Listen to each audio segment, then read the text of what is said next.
All right, good evening.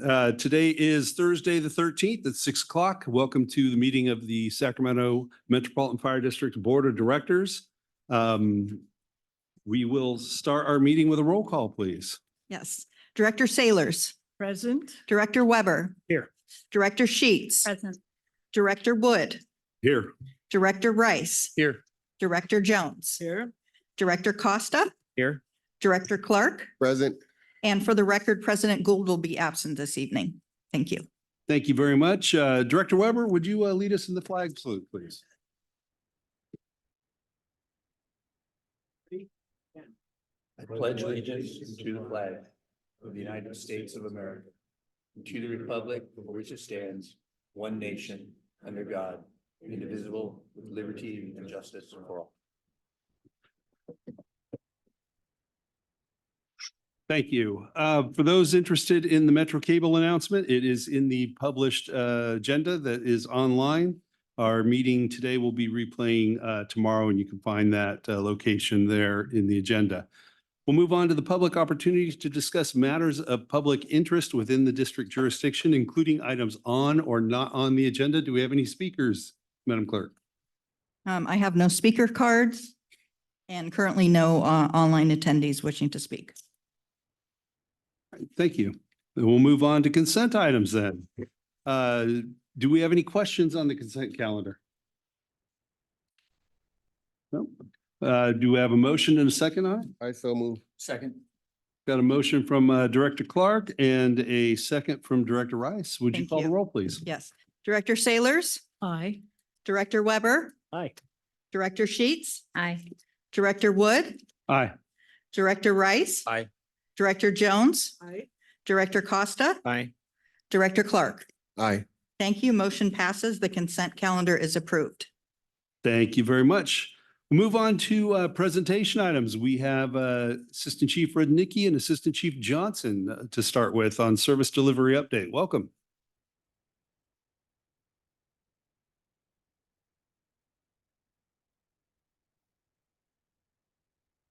Chief, colleagues, my name is John Rudnicki, Assistant Chief of EMS, and with me tonight is Mike Johnson, Assistant Chief of the C Shift Commander. Tonight, we are giving you a service delivery update. This is follow-up to the last one you received back in February the 22nd from Chiefs Mitchell and Jeff Fry as well.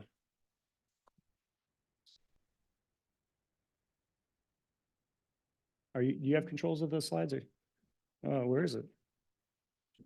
Oh, there we go. Figured it out.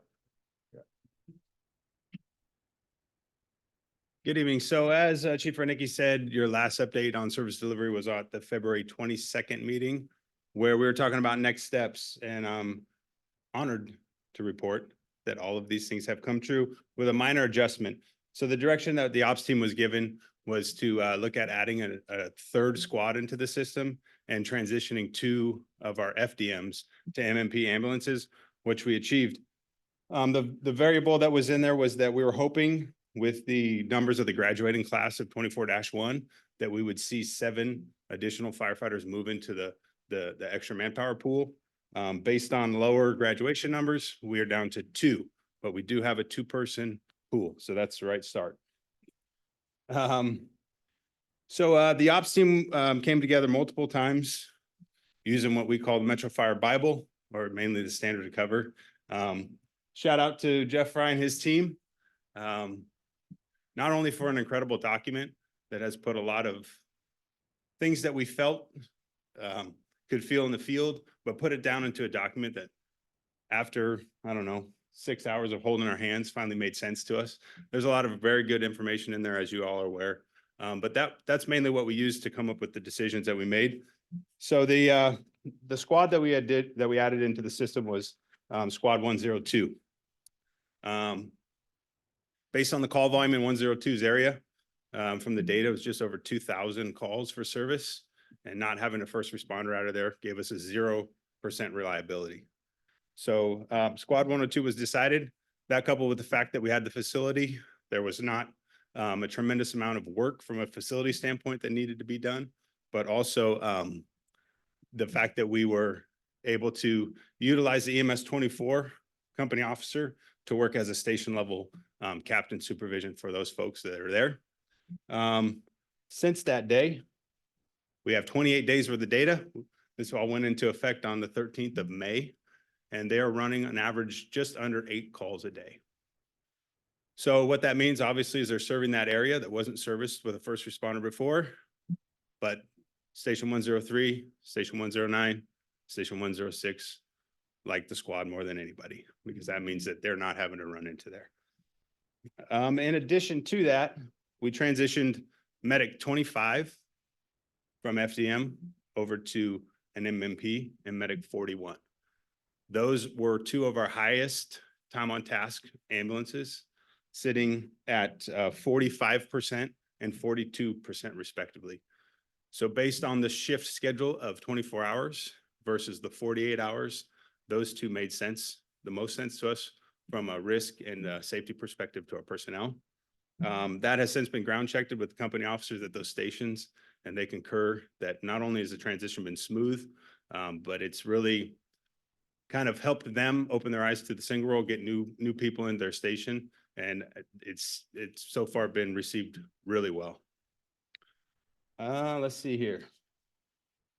Sorry, Johnny, I think I jumped ahead of you. I could jump in and let me just Yeah. jump in and expand on a few of those items. So the flexibility we have with our ambulances is great. And what I mean by that is we have 20 metro ambulances. 11 are staffed with FDMs or firefighters, paramedics, and 9 of them now are MMPs. Coupled with that is as you're aware, we have our 10 units that are AMR staffed. So when we made these moves, we really looked holistically at essentially 30 ambulances of what made sense to cover our district. And in addition to the moves that we just talked about, we were able to look at another unit, which was staffed out at Station 112. And this unit is staffed when we have extra bodies, and we're able to relocate it to 26's area. So I understand you're hearing a lot of numbers of all these movements, but what I'm trying to elaborate on is the fact that we look at our whole system, specifically at Metro Fire, and these 30 units that we control and where we put them and the impact they have. With the extra bodies that we had out of the last MMP Academy, we were also able to staff 2 BLS ambulances. So if you recall, a year ago, we did this out of Station 24. And at this time, we're able to try that again with 2 of them and they're working 10-hour shifts. And so what it's allowing us to do is to look at how a BLS ambulance can provide that correct care at the right level of service to those patients. And then on the other side of it, what we're balancing is how often does a paramedic have to ride in on that ambulance and go to the hospital? As you are all aware of APOD and all those factors, those are the complexities that we're trying to manage and watching carefully with the data. So again, this is a month old, but those are the changes that we've made in addition to what was presented to you back in February, which was made possible because we have the extra bodies.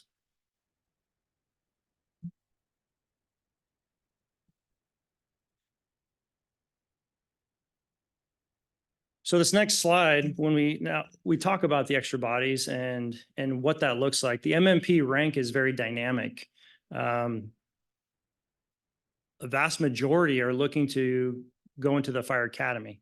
As we built this program, we know that there is a career path for those that want it, but it's also a great stepping stone and entry into the fire service or whatever future somebody may have.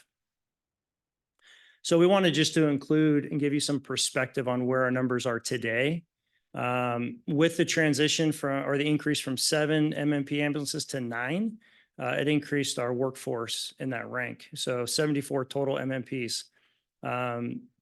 It takes a minimum of 64 to staff those 9 ambulances. So you can see we have a little bit extra.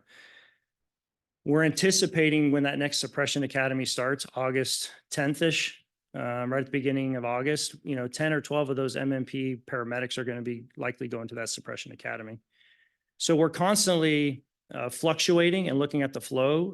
Again, the priority is service delivery to our community and staffing those 9 ambulances and supporting our EMTs who are upgrading to paramedic. and making sure we can provide the best service to our community.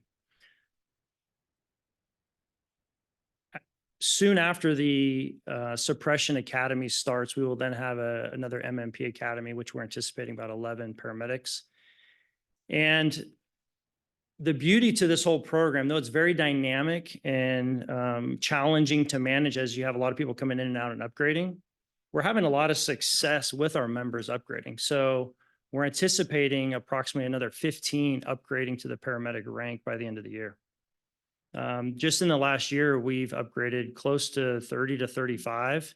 And right now, today, we have 28 in paramedic school. Some of those are on the suppression rank, but the majority are in the MMP rank.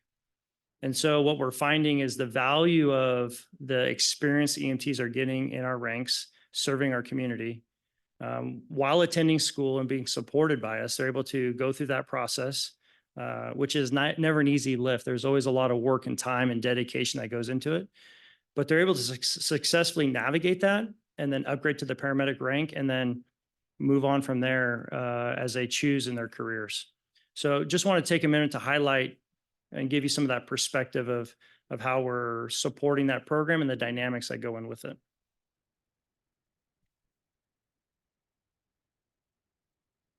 So then following up from the last presentation, you know, we looked at where we were, what we're doing, and so what's next? Excuse me. Yeah, Chief please. Nikki, I had a question about the very informative information you Sure. just gave us. When, for example, we have 12 folks move into the academy, how are those vacancies filled? Great question. So when you look at our numbers right now, we'll be able to absorb those 12 because we have 74 right now. So if we drop down, we need 64 total in the program. So we'll be shy 2 personnel. And so there's a very slim margin of that could likely be filled with callbacks or overtimes. There are other complexities that come into it at times when people take vacation and things, but our target number is 64 employees. So in the case we're in now, it helps us that we are ahead before the Suppression Academy. Where it can be challenging is if we go into a Suppression Academy even.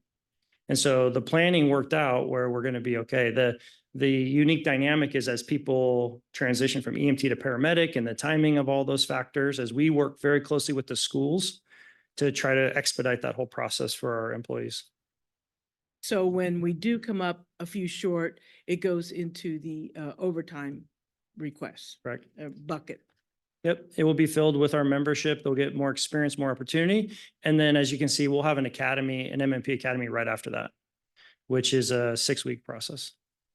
Yeah, no problem. Were there any other questions on this one? If I can real quick, also Director Jones, and Director Gildo may talk about this tonight in his report out. This is where truly I take the word collaboration and act on it.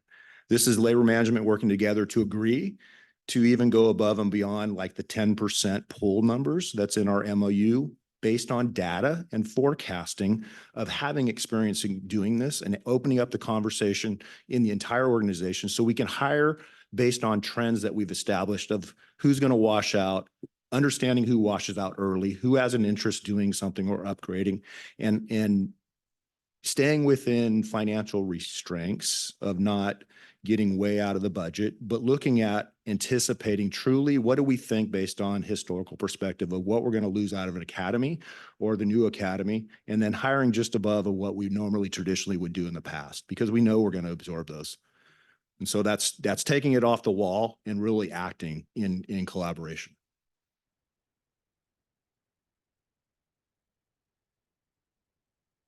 Yeah, please. So a couple of questions.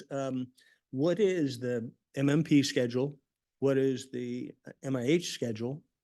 And then is Station 27 still available to upstaff their medic? Great questions. The MMP schedule is extremely dynamic. So they work a day on, day off, day on, 4 off. So they work 48 hours in a week in a 7-day cycle.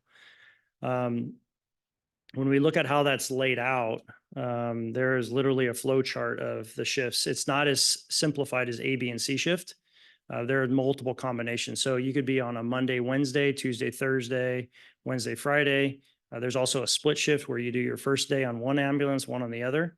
And it's all because of the numbers we have. Like when we have an odd number of ambulances and you have, or an odd number of people, it creates some dynamics to it. So their schedule is very well laid out. Now, the benefit to this schedule is when our students are in paramedic school and their lecture day is on a Tuesday, unlike suppression, they always have set days. So we work with the membership to understand you're going to be in school. We can put you on a Monday, Wednesday, therefore you're open Tuesdays and for your lab day. So there is a benefit in that regard. But yeah, the complexity, I would probably get it wrong if I tried to articulate it much more than that. Got it. So back to your point, the 24-hour shifts they are. They're actually 2 back-to-back 12s, but yeah, overall it's a 24-hour, but 2 12s is how it's written. MIH they work 4 days, so they're 4 10s is what they work. And currently we have we actually cover MIH 5 days a week, and so obviously that 5th day is covered by another paramedic. And then as we expand, as you all are aware of, we're building that planning cycle also to have our employees, the paramedic who's on it will work 4 10s, and the providers rotate through as they pick up the shifts. Good. Did that answer your questions? Station 27. Station 27.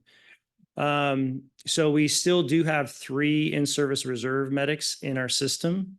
And yes, we do have 27, 63, and 55. Thank you very much. You're welcome. Okay. So what's next? We are always focusing on deploying the right resource and providing the right level of care and capability at the right time, which in healthcare is common in a controlled setting. But I think in the fire service, we're on the leading edge of this as we look at innovations. The BLS ambulance is one example of that, though it's something that's been used in EMS for lots of times in lots of regions, but in our community, it hasn't been. And specifically by Metro Fire, in the last couple of years now, we've trialed this many times as we refine the process. And why that's important is I talked about the dynamics of staffing MMPs and the different qualifications between EMT and paramedics, and how we can work with them and ensure that we're still providing service to our community. Every EMS call is still going to have a paramedic on it. What we're challenging or trying is the ambulance staffed with BLS or ALS, and when our patients, our citizens need an ALS level of care, they will get the paramedic off the first responder squad to serve them. So we are focused on looking at those different opportunities.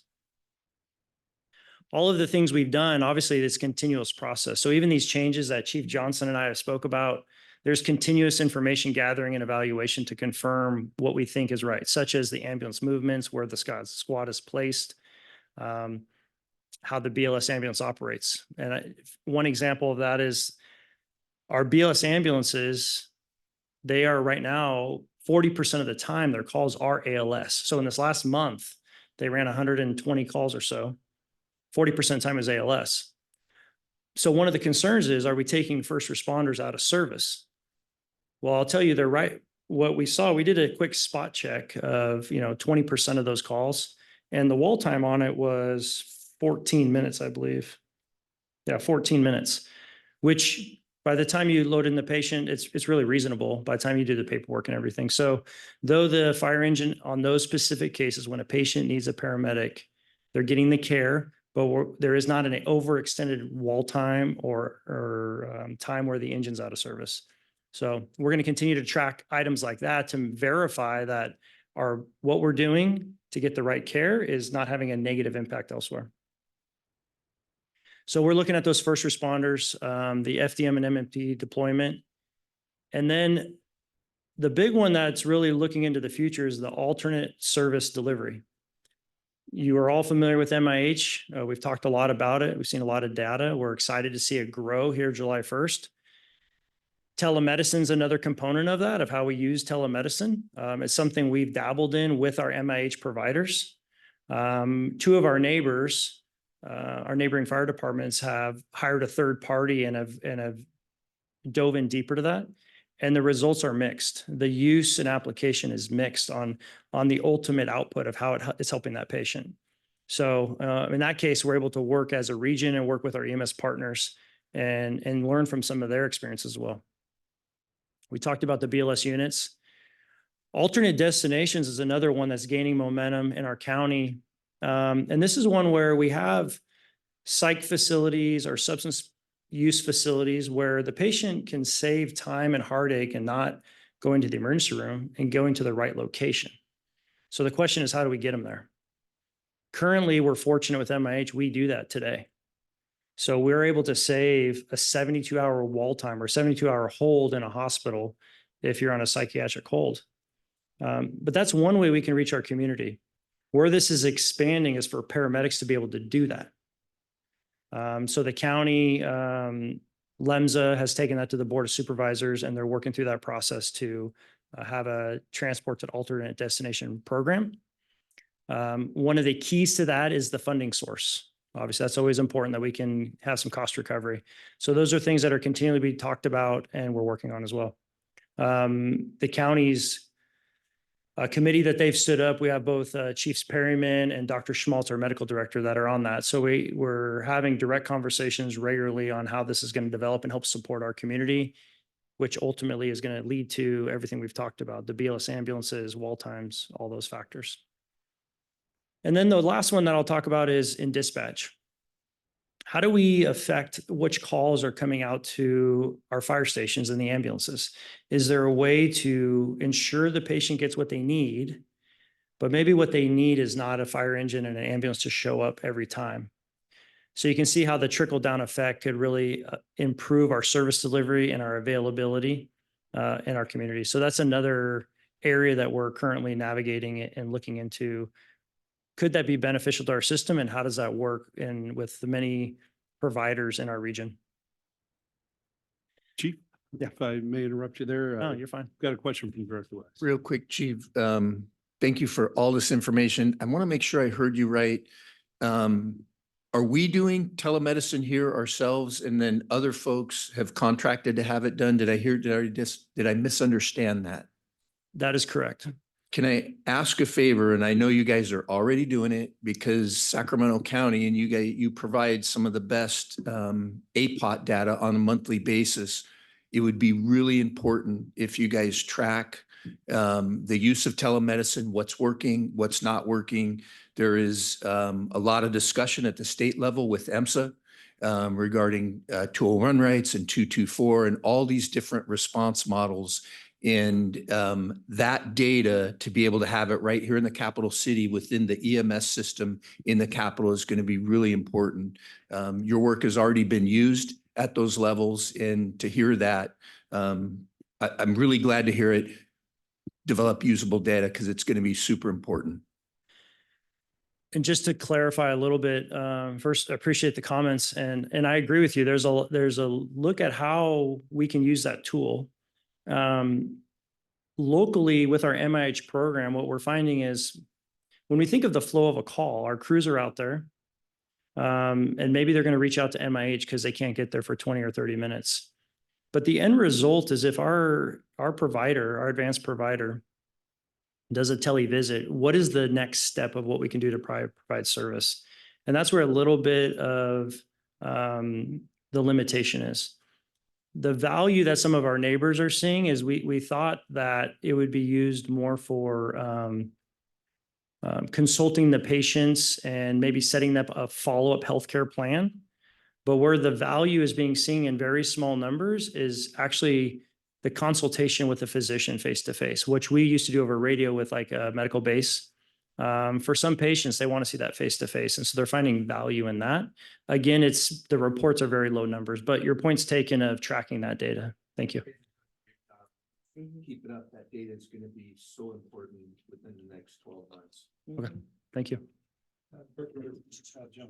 Thank you. Yeah, just a couple of specific follow-ups and thank you for that acknowledgement of the data. It can be so important. So Metro Fire is doing telemedicine via MIH. How are we doing this? Yeah. We have telemedicine in MIH, but I will tell you, it started as a trial process where we don't have big volume. So the capability is there. But as you can imagine, sometimes technology and trialing it in a small pilot period. So for example, we have paramedics who work MIH and they're familiar with the process and flow. So we've given them access when they're working on the fire engines or things. They know how to activate the system and call in to the provider. But this is a little bit of the limitation of our system in the sense that we have one MIH provider 10 hours a day, currently 5 days a week. And so that's one of those obstacles that we can overcome with, we're going to have a second MIH, but then also the availability of if they're already on a call, they're unable to answer a telecall. They can't take two at the same time. So there's things that we're trialing and working through and recognizing some value and some things that maybe won't work. And in the end, when we look at alternate service delivery, it's about trialing these things. And that's where I'm proud of where we're at as Metro Fire is we're going to find a lot of the things that don't work. And telemedicine, to your question, it ramped up for about a month. And then we saw the numbers were so low that we haven't put a lot of more time and buildup. And part of it is we have a big workforce. And we know if we give everybody the tool, we only have one provider 10 hours a day. They're not gonna be able to answer the call. So rather than invest and focus on that right now, we've put that a little on the back burner so we can focus on the second MIH unit and build up some capacity before we start expanding and really hammering down how that model would work. No, this is great to hear that, we've taken the first steps and we're on our way. That's fantastic. As a second clarification from what you said earlier, if we have an MMP staff, but an ALS call comes in, a paramedic firefighter from the ambulance or the truck jumps on the BLS to make it ALS? If it is a BLS MMP, then yes, they do. Okay, and that's decided via dispatch? No, it's when they show up to the call, they'll assess the patient. Yeah. And so if they show up and it's determined it's an ALS patient or they need some intervention from the paramedic, Yeah. the paramedic's going to keep it. And we have support. I'm sorry, sir. Sorry. No, is the paramedic on the ambulance or does the engine come out? Both. So if a citizen calls 911, they'll send an engine or truck and an ambulance. And if that ambulance is BLS and that patient then needs a paramedic, then the paramedic from the first responder will jump on the ambulance and ride to the hospital and continue the same care they would have had, Oh, okay. whether it's ALS or BLS ambulance. So we can have that flexibility, Mhm. but ultimately the service to the community and the safety of our patient is always maintained. Well, that was our pretty much a standard operating procedure where we cover the paramedic role. So Yeah. maybe different words, but we're getting it covered. We are. Okay, thank you, sir. Thanks for the question. One last highlight of an efficiency. It's a little in the weeds, but the regional ambulance numbering. As we look to where we're going in the region, we look to ALS or BLS, we look to MMPs or single rolls or third-party ambulances and AMRs. We needed common nomenclature and words that we all understood what was coming. It's so important that we know if it's a BLS or an ALS ambulance. It's so important if we know if they're staffed with firefighters or not and where they can make a difference. And so the attachment on there's just one example of how this is a county adopted renumbering process. So any captain, any firefighter, anybody will know when they hear an ambulance number 661 Bravo, it's staffed with MMPs and it's BLS. So I just want to share that's one of the other efficiencies we've done in the last couple of months and officially will be adopted July 1st. Mike, I owe you an apology. I just talked a lot. It was your show, but. Any other questions? Thank you. Do we have any questions? I have a Director follow-up Costa? question. Thank you for the presentation. On the first slide, we talked about the potential of a third squad. But I didn't hear anything else about what that would look like or when that would be deployed. Yeah, it was Sorry. deployed on May the 13th. Oh, okay, That's it Squad was. 102 that I spoke about. Okay, sorry, I missed that. Thank you. Running just under 8 calls a day. Director Sheets. Thank you. You know that this is near and dear to my heart, so I really appreciate the work and the effort. You mentioned a couple of things that really stand out for me, which is the right care, right level at the right time. Hospital organizations are all about that. Because ultimately it's to serve our public, right? That's the best care. So I really appreciate the focus on that. Telehealth is huge. It's not going away, and it's going to be utilized even more. So really, just thankful that we are ahead of the curve and we're part of that cutting edge. There was one other thing I wanted to say, but it was on that last slide and I couldn't remember now. It might come back to me, but I'm very excited about this. I think it's the best thing that we can do for our public. And then, oh, that's what it was. The focus for safety, not only for our constituents, but for our members, right? Looking at the data that shows those units that were, back to back to back to back to back back calls and, not really focusing on maybe the mental health of, or even the sleep deprivation and what that does to somebody. Being a first responder myself, it's taxing on a body, and like to be able to even recover, even if you work 24 hours and you have that 24 hours off, you're recovering after that 24 hours. So first 12 to 16, you're sleeping, right? And so really, really just want to thank you. It's amazing work that you guys are doing, and it just couldn't be more proud to work for this organization. Appreciate it. Any other comments, questions? Thank you guys both. And I just want to add, I appreciate you tying in what you did and what you were talking about to the standard of coverage document. That's such a massive and complex and important document. It's good to remind people of all the things that we're doing and how it relates to that as a governing document for us. So thanks for that. Great, thank you. Next, we'll move on to our community relations update. This is PIO Parker Wilborn. Welcome.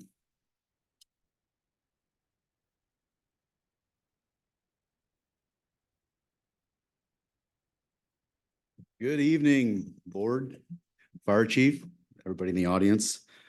Parker Wilborn, Community Relations Team, and I've also brought some guests. I want to start first by acknowledging that we don't do anything alone. We're going to talk about what we've done this past year and where we're going, but I want really the focus to be not just on this division, but everybody out here, all of the divisions, all of the branches that help us get where we need to go. The best part of my career so far, I've been here for 13 years, has been running this division, and I've done a lot of really cool stuff. But I can tell you, being in a position to come into a division and have a team of two, myself and Chris Dargan at the time, and my community relations specialist, or the community relations specialist, being in a separate division and then pulling them all together and then building a new team has been an absolute phenomenal experience. And you're going to learn a little bit about these two behind me. Brenda Briggs is not here, and it's unfortunate because I really wanted to highlight her. She does phenomenal work, as everybody in this room knows. She's been here for 30 years, and she celebrated that this year on January 1st, and we celebrated her then, but I have not been in front of you since to be able to acknowledge her. She is a top-notch person. She manages and supervises the day-to-day for community relations. She's really my go-to, so I'd be remiss if I didn't say something about Brenda. I have two additional folks behind me. We are now fully staffed with the team of four. The two behind me are Allison Mayhew and April West, and they have both completed their probation. So they are fully fledged parts of our team, and they do absolutely phenomenal work. I've never met two more dedicated people within this division than these two. And we're going to learn a little bit about them. I want each one of them to say a little bit about themselves. We're going to start with Allison Mayhew, and she's going to give you a brief preview of, or a recap on what we've done this past year so far. And then we'll have April West come up, tell us a little about herself, and then also let you know where we're going from here. So I'm going to turn it over without further ado to Allie.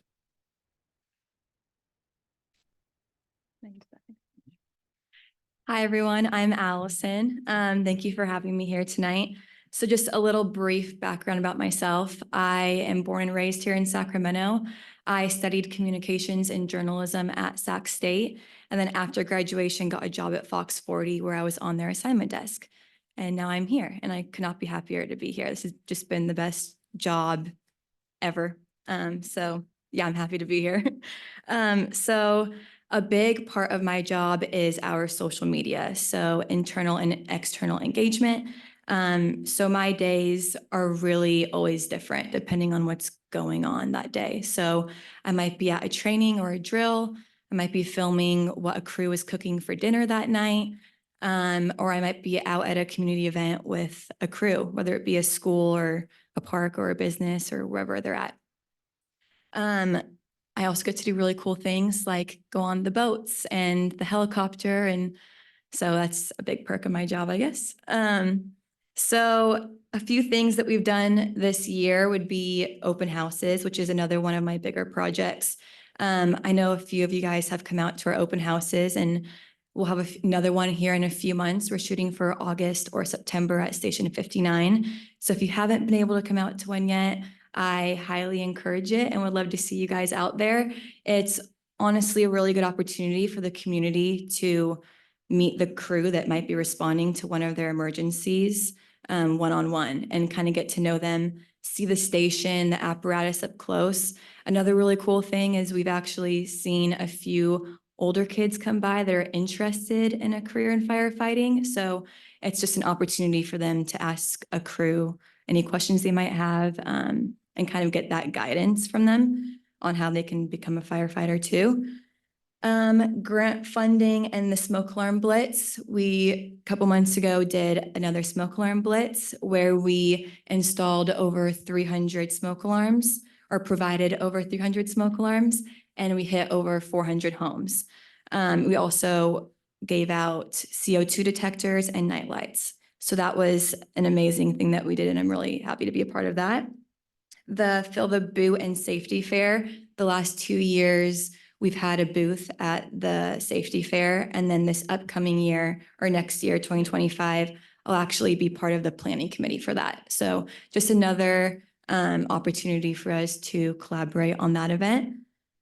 We also just had a station dedication at Station 62 a few months ago, and then coming up in not too long, we'll have one at Station 50. And then the seasonal newsletter, I'll let April tell you guys about that, but that's a newer thing that we've been doing, and it's been a really great hit, I think. So thank you, guys. You have the clicker? Okay, let me open up my phone. Hello, good evening, directors. Thank you for having us here. My name is April West. I'm a community relations specialist.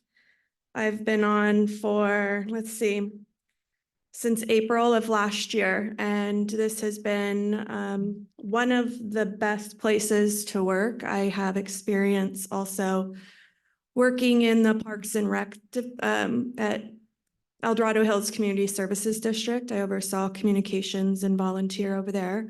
So special districts, I have familiarity, but this is my first fire department.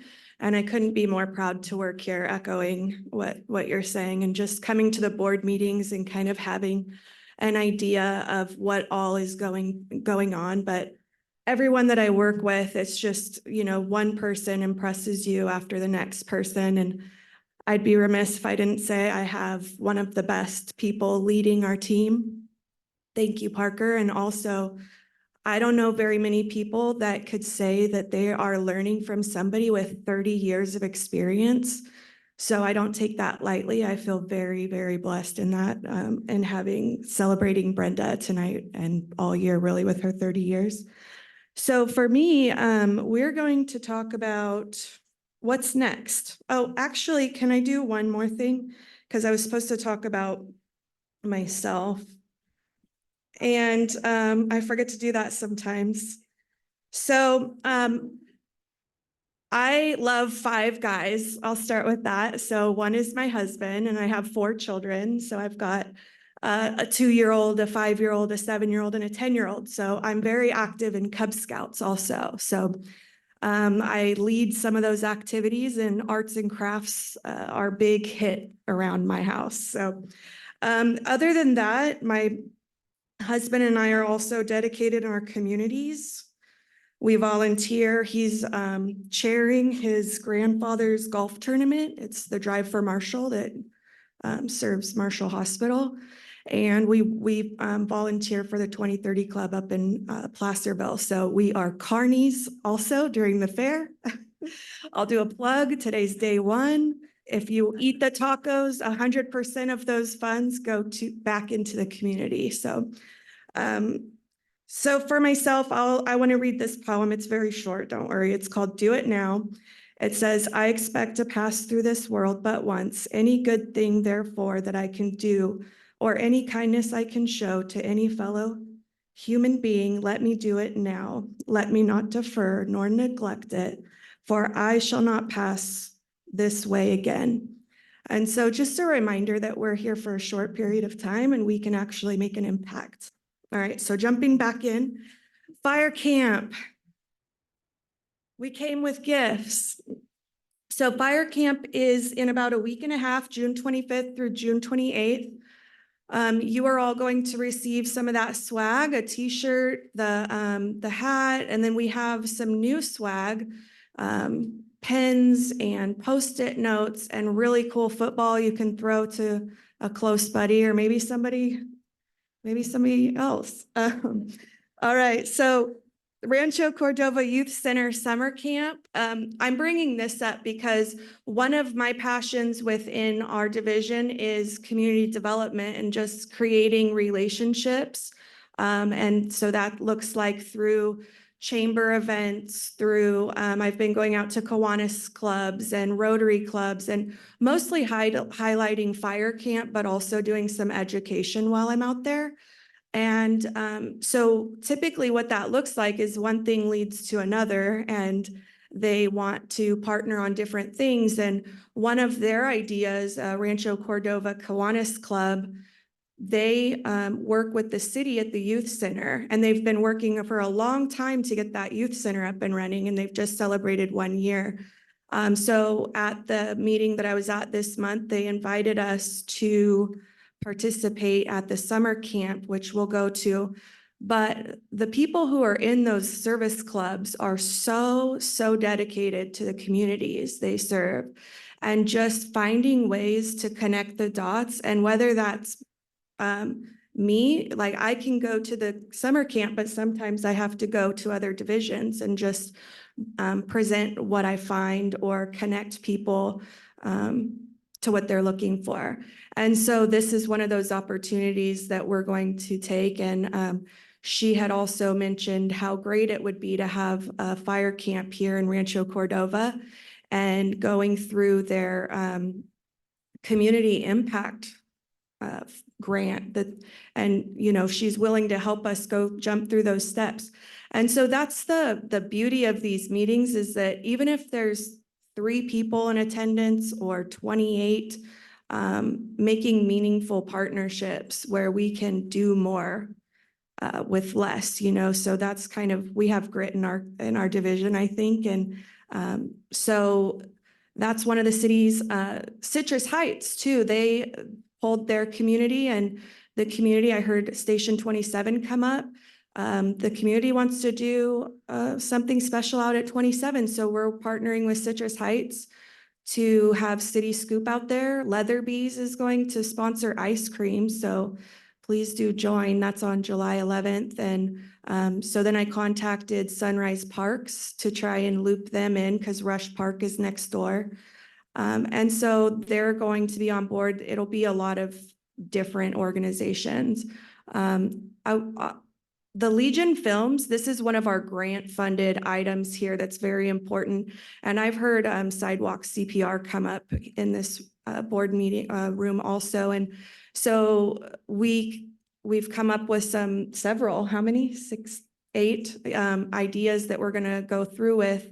One of them, Sidewalk CPR, hands-only CPR, sorry, and fire extinguisher training. So we get a lot of requests for these different activities that we can actually point people in the direction of learning about them through the video if we can't reach everyone. And so that's really exciting, something to look forward to. Station 50, as you heard, will be dedicated to firefighter Mark Ball. And his graduating, he was with Florin Fire District and many people who are still here knew him. And so it'll be a good opportunity to dedicate Station 50. We hope you can make that. we're getting so many requests for National Night Out, so that's on our list. And just being present, helping the crews connect with the communities, and hopefully also offering up to the crews, hey, if you meet someone, if they want to do more with us, please point them in our direction, and we can kind of close those gaps too. So open house at Fire Station 59, Allie's working with Captain Pritchard on that. Date to be determined. No Child Eats Alone is a really big campaign. We're working with Folsom Cordova Unified School District. They're going to lead the charge on rolling this out. So at the end of the month, we'll meet about No Child Eats Alone, the opioid awareness campaign, and which one am I missing? Fireworks safety messages, which we're collaborating with Sac County. And so cancer awareness campaign, that is also on our radar. Parker was able to work out a deal where the engine stays wrapped for 5 years, which is a cost savings of $25,000. Big partnership there. And so that'll get rolled out October and November. And so we're just really excited to be pushing a lot of these things forward. And there's still more things coming in too, but some of what's next. And I'll pass it over to you if we're good. Okay. So just to expand on the No Child Eats Alone, that was an initiative that was brought to us from Chief House. He'd seen this in other parts of the country and thought Metro Fire can maybe create something here special.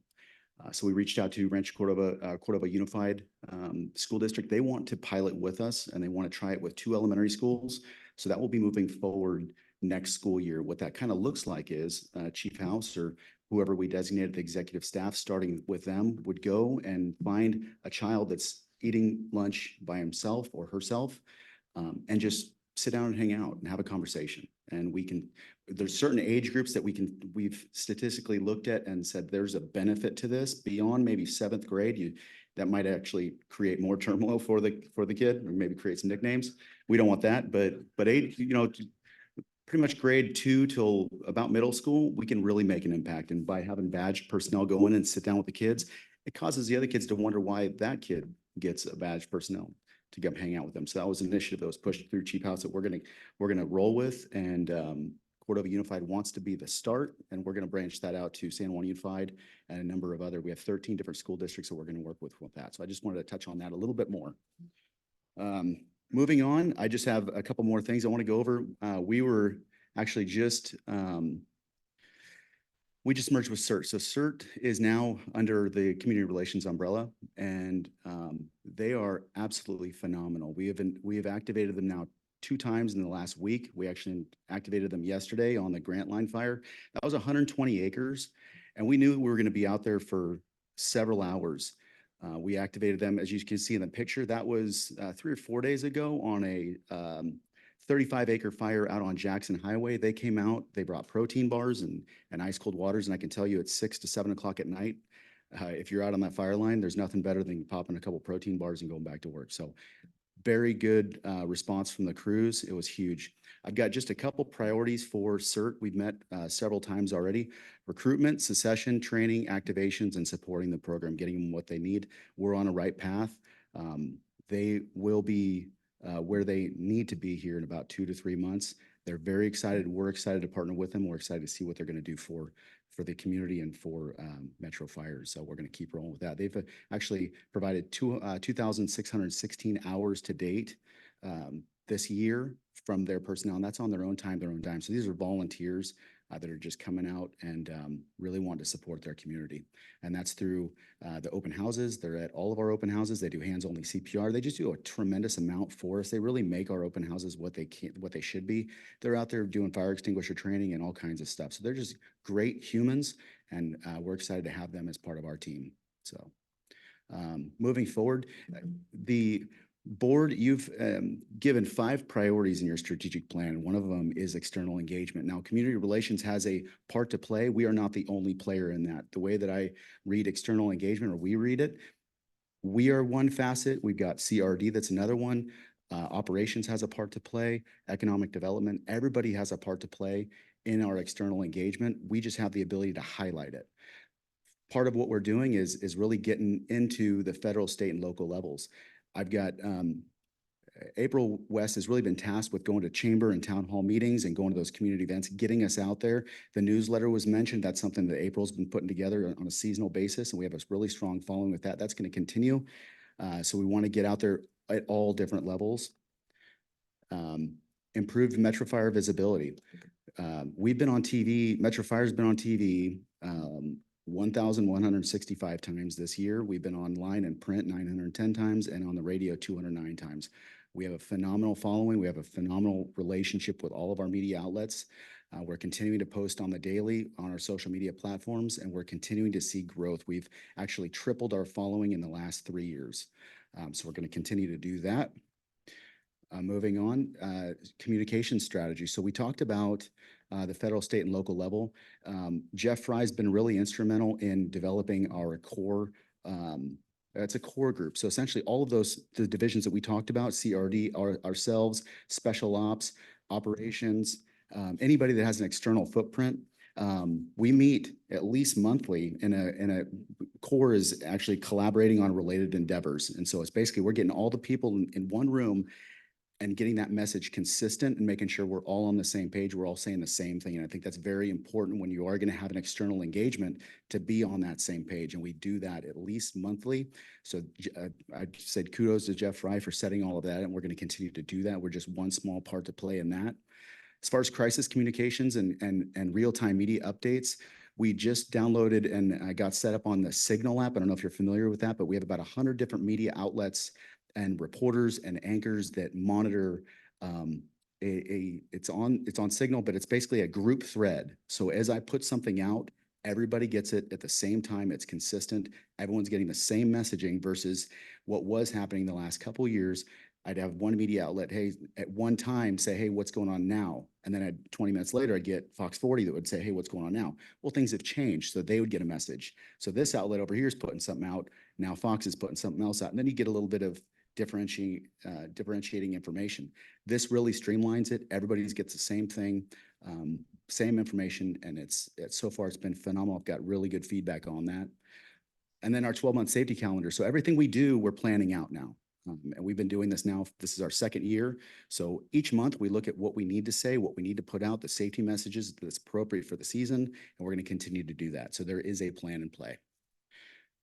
And then finally, 3A on your strategic plan, the external engagement side is education services and career awareness. We talked about the digital education.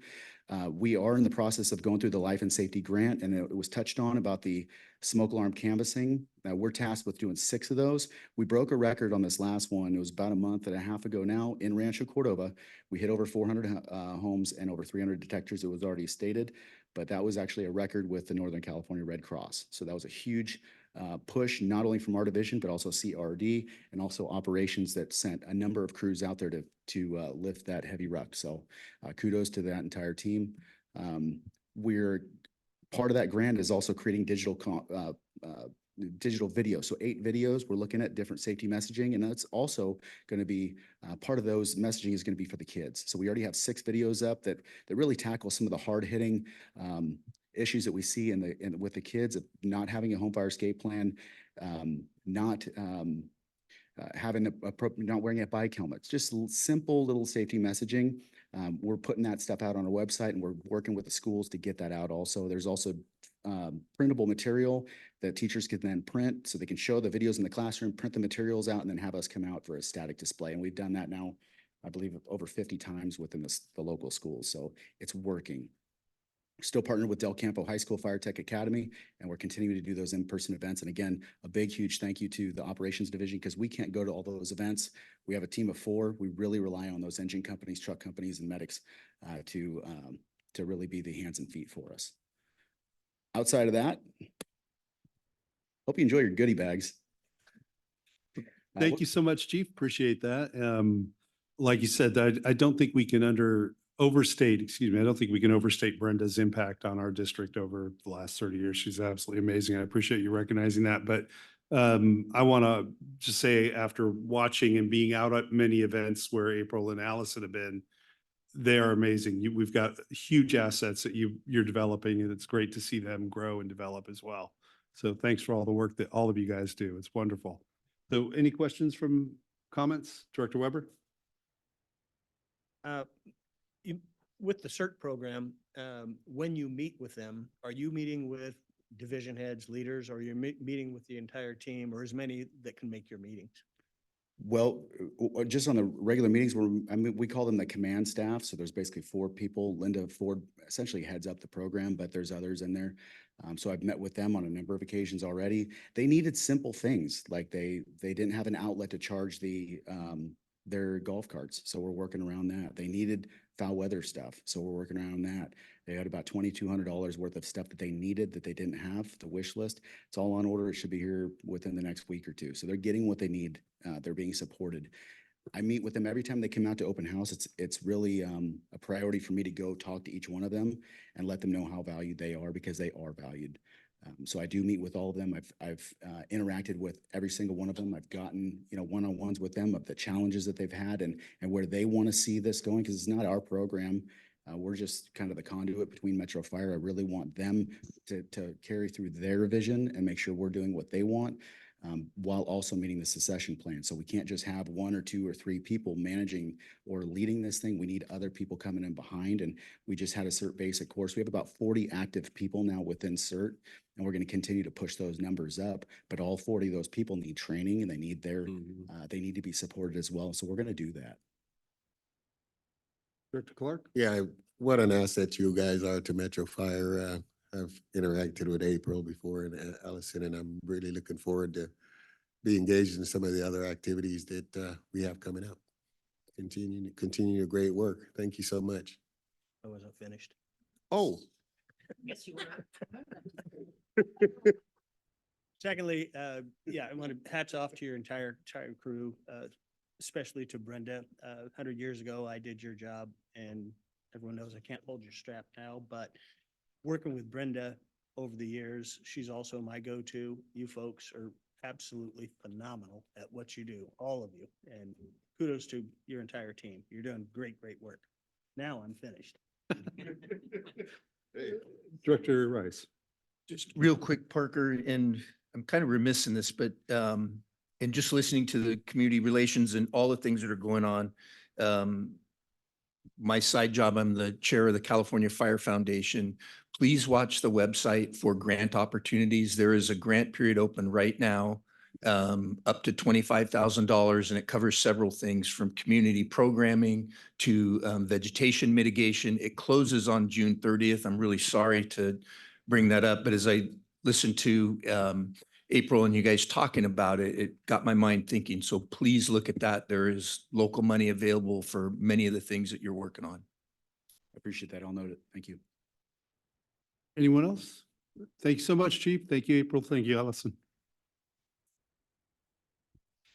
All right, moving on to our action items. Action item number 1 is Administrative Analyst Aaron Castleberry regarding the Zinfandel Phase 3 build out. Look forward to hearing about this. I'm looking forward to giving this presentation. All right, so we'll wait for it to come up. Good evening.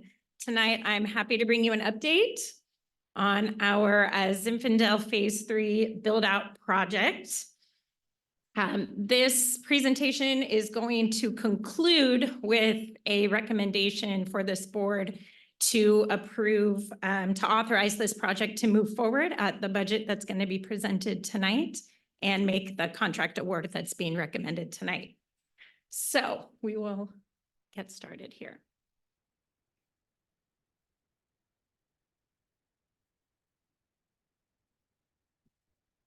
There we go. All right, so as you remember, in October of last year, this board approved a design build project delivery method for the delivery of this project. And this was going to be using a 2-step best value procurement process. So step 1 was a request for qualifications process whereby we shortlisted a few potential design build teams. And then those 3 teams were invited to actually compete and submit a proposal for our consideration. So this board in February approved our actual RFP. If you remember, it was like a document this thick. And that was released on February 9th and kicked off our competition process. Our competition process was an 11-week process. And we had the opportunity to meet 3 separate times individually in proprietary meetings with each of the design builders to answer their questions and provide feedback to them on their design progress so that we could get a project that's going to meet our needs.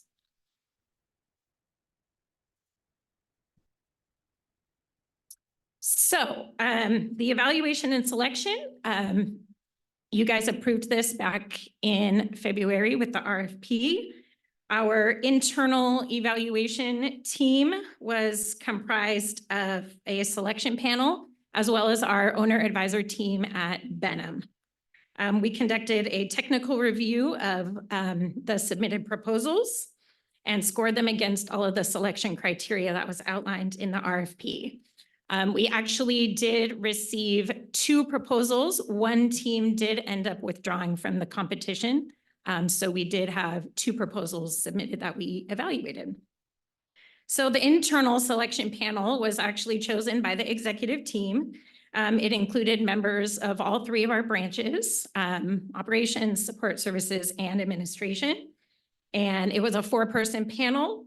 And I just wanted to take a moment to recognize them. I'm not going to name them personally, but this was an immense effort for them to undertake on top of their regular scheduled jobs. It included no less than, if I calculated correctly, 30 hours of meetings and review in a 10-week period. And this is on top of their normal duties.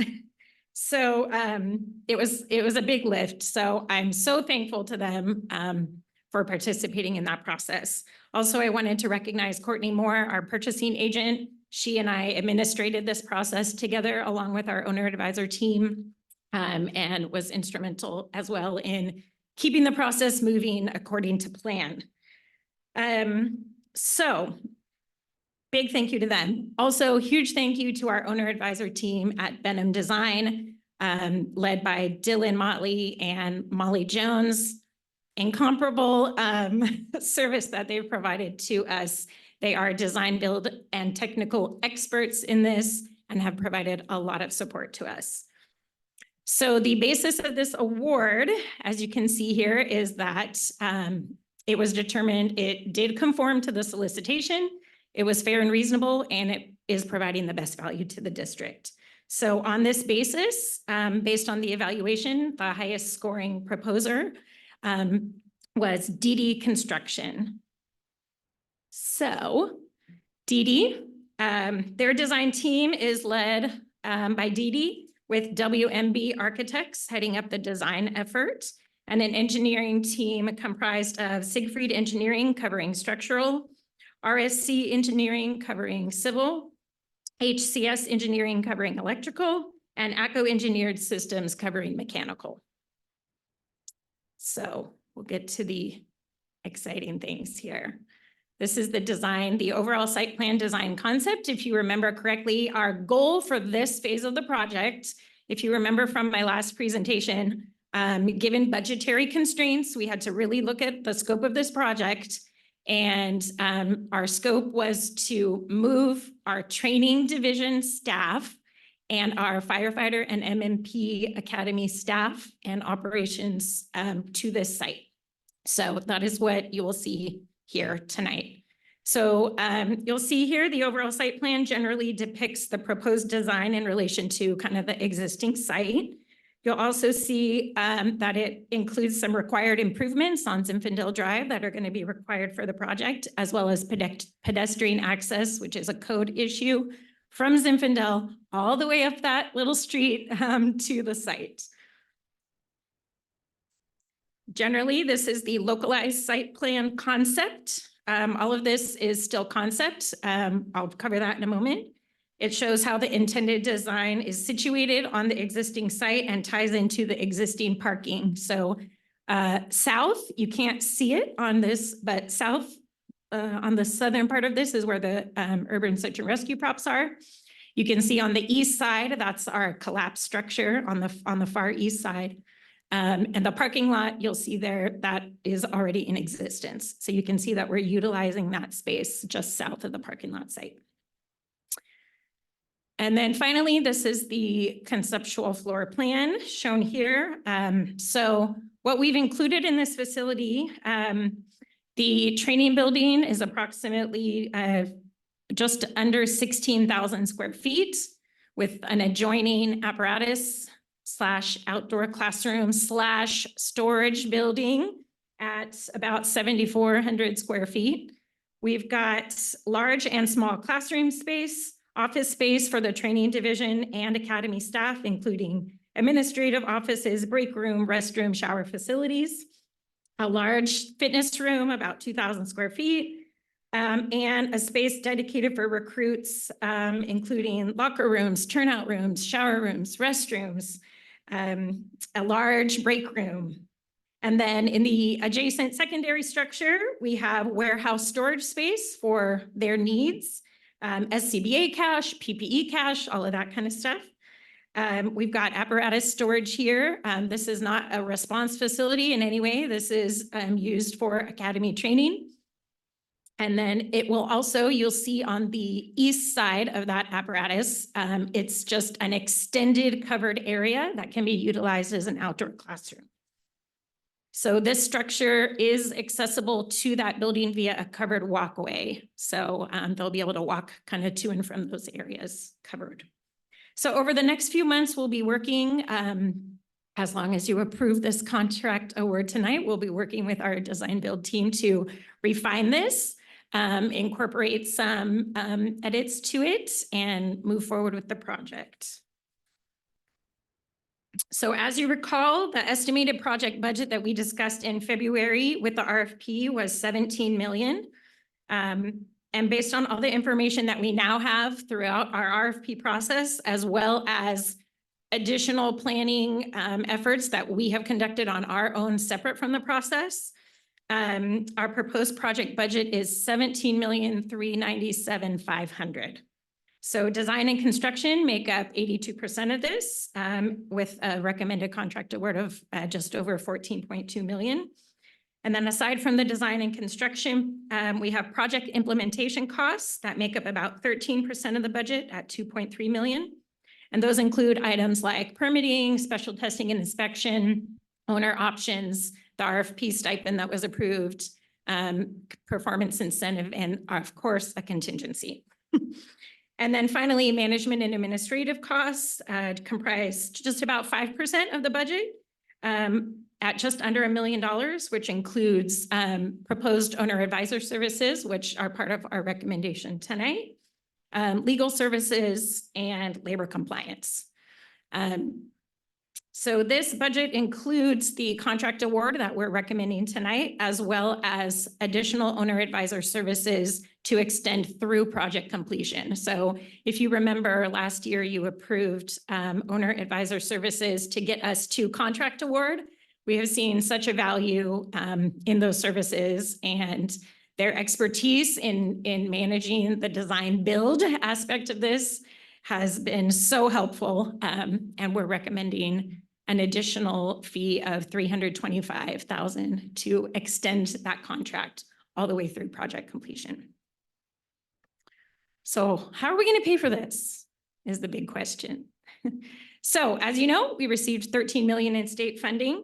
So that's 75% of the project budget. 16% is being proposed out of our development impact fee. This project was considered as part of our impact fee study. So it is an eligible project for that fund. And then 9% has come from other sources, including our real property sales from last year, and actually interest income that we have earned on the 13 million. So we've been able to reinvest that back into the project to maximize the impact. So the proposed project budget that we're proposing here tonight for your consideration has been incorporated into our CIP, which you'll see here in a few minutes, as well as our preliminary budget. So the budget that you're going to see tonight from Dave does include this funding. So you'll see how that all looks. So our proposed project schedule, obviously, we're hoping you will approve this contract award tonight.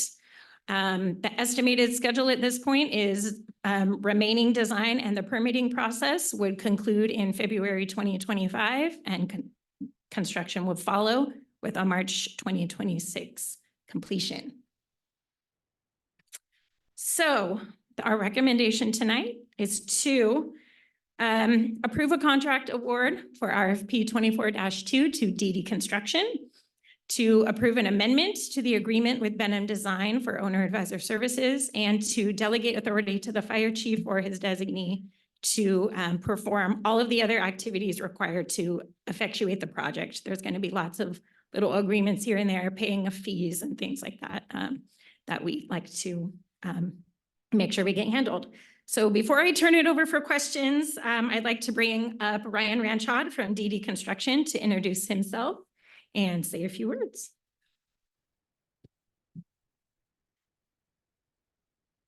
Thank you, Erin, and good evening, Chief House and Directors. My name is Ryan Ranchod, and on behalf of DD Construction, we would like to express our sincere gratitude for being given the opportunity to participate on this incredible development.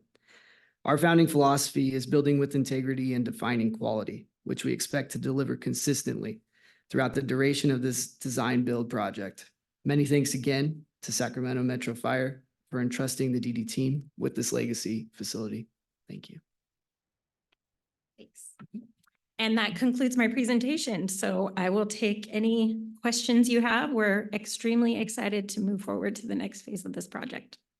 Thank you so much, Ms. Castleberry. I want to say thanks for all the work you guys and your staff did to get the materials in front of us. It was a very comprehensive recommendation report. So thank you for all of that information. Just quickly, before we get on to my other directors, could you expand a little bit on how we got that $13 million in state funding? Sure. So let's see, this would have been 2022. Through our lobbying efforts, there was an opportunity at the state legislature for members of the legislature to make a member request for funding. So we worked directly with Ken Cooley on that and a big team of people partnering with CPF and 522 and our partners at the legislature when we're able to make a budgetary request to the state. We made it just in time. As far as the state budget is concerned. So we were very excited to get that allocation, which was passed in 2022. We received it in early 2023, check in hand, and have been able to add that to our CIP as of February of last year. Thank you so much. I know this has been around for a while and it's been the work of a lot of people to get here. I just want to make sure they got recognized. So thank you for doing that. Do you have any comments or questions, Director Rice? See, I was still a captain here when we were talking about the Zinfandel property, and I'm absolutely ready to go. I'm happy for the department and Aaron, the work that you and your division and finance and everybody have done on this. So you got us ready. You got us ready for tonight. Director Sheets? Oh, I'm sorry. Any other comments, questions? All right, I'll take. I have one. Oh, Director Clark. I'm glad it's finally here. As already. I'll take a motion in a second on staff's recommendation. Mr. Chair, I'll make that. Go ahead. My pleasure to move the motion for staff recommendations, all 3, 4 of them. Thank you. I'll second. All right, thank you very much. I've got a first and a second. Would you call the roll, please? Yes. Director Sailors, Aye. Director Weber, Director Sheets. Aye. Director Wood, Aye. Director Rice. Aye. Director Jones, Aye. Director Costa, Aye. Director Clark. Aye. Thank you. Motion passes. Thank you so much. Hey. Yeah, that's good. All right, moving on to action item number 2. We have a resolution for janitorial cleaning and maintenance services contract award. Welcome, Mark Jones. Thank you, directors, Chief House. I've got a tough act to follow here. Mine will not be as exciting as what you've already heard previously, but I'll do my best. I'm Mark Jones, Logistics Manager for the district. Staff is requesting the board to approve an award for professional janitorial, cleaning, and maintenance services for 6 of our administration facilities in order to ensure clean and sanitary conditions are maintained. Additionally, provisions for these services are required per the contract cell between the district and the district's 2 lessees that occupy district-owned facilities. Excuse me. On March 26th of this year, our purchasing division issued a request for proposals, RFP 24-3, to solicit proposals from professional firms for janitorial cleaning and maintenance services for the following locations: Metro Fire Headquarters, this building, 1st and 2nd floors; Metro Fire's Logistics, Metro Fire Training Division, Metro Fire Fleet Division, Metro Fire Communications Division, and one of Sacramento Sheriff County's department locations that lease our property at 2101 Hurley Avenue. Interested firms were required to attend a mandatory job walk at all 6 facilities on April 2nd to familiarize themselves with each location in need of the services. Firms were required to have a representative attend the complete job walk at all 6 locations in order to be eligible to submit a proposal for evaluation. 7 firms showed up for the job walk and 4 firms attended the complete job walk. We did receive 3 proposals through the OpenGov online bidding portal from the following firms: Citywide Property Services Incorporated, Universal Building Services and Supply Company, and Pride Industries One Incorporated. These proposals were reviewed and scored by an evaluation panel using the following criteria that was listed in the RFP document: qualifications and experience with providing services of similar size and scope, program understanding and methodology, past performance, conformance to the specified RFP format, and the fee proposal. And after review, Pride Industries One was the highest scoring proposer. The contract term is for 3 years with an option to extend for 2 additional 1-year terms. The cost for all 6 locations will be $222,552 for the first year, with an average of a 3.5% increase per year for the remainder of the contract. Now, prior to the proposal submissions, funds were allocated in the preliminary budget for janitorial service in the amount of $213,000. But final budget will reflect the total amount of the contract. So the staff recommends that the board adopt a resolution to approve a contract award to Pride Industries One Incorporated and authorize the fire chief or his designee to negotiate and execute a professional services agreement, material is similar to the one attached with your information. And with that, I'll take any questions you might have. Thank you very much. Do we have any questions for Mark Jones? No? Director One Weber? comment. I do have a question for you. Yes. After this, it's off topic of this though. So if you could stick around just for a minute. All right. Do I have a motion and a Director Wood? second on this? Director Wood, if I may. Oh, sir. Yes, Chief. We're all about taking care of our members and how proud we are as an organization. So I'm going to get a little bit of my report out, if I may, right now. By all means. It's appropriate. So if I could have Armory Jones come up to the podium with Mark Jones.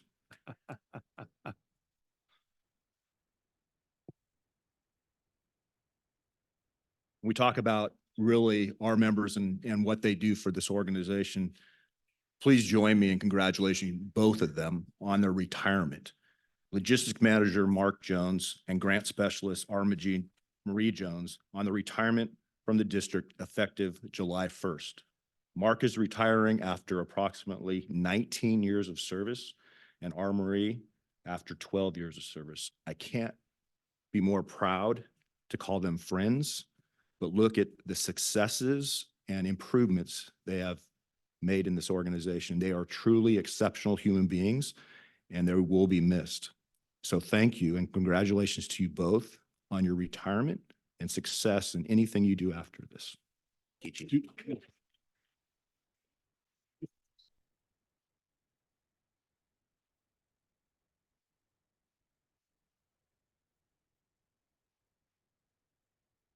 Chief, we have a successor for Marie on the community bulletin that she She's been publishing on her own, right? That's a good question. It is you. Yes. Okay, that is an excellent piece of work that she puts out. And it would be a shame if we didn't keep doing that. Can you comment on the total dollar amount of grants that you were successful on? Wow. Excellent. Excellent. Sorry to put you on the spot, but that's what we're about here. So proud to call you both friends and to know you professionally. So thank you both. I have a Well, Back outstanding. to our, Director Sheets?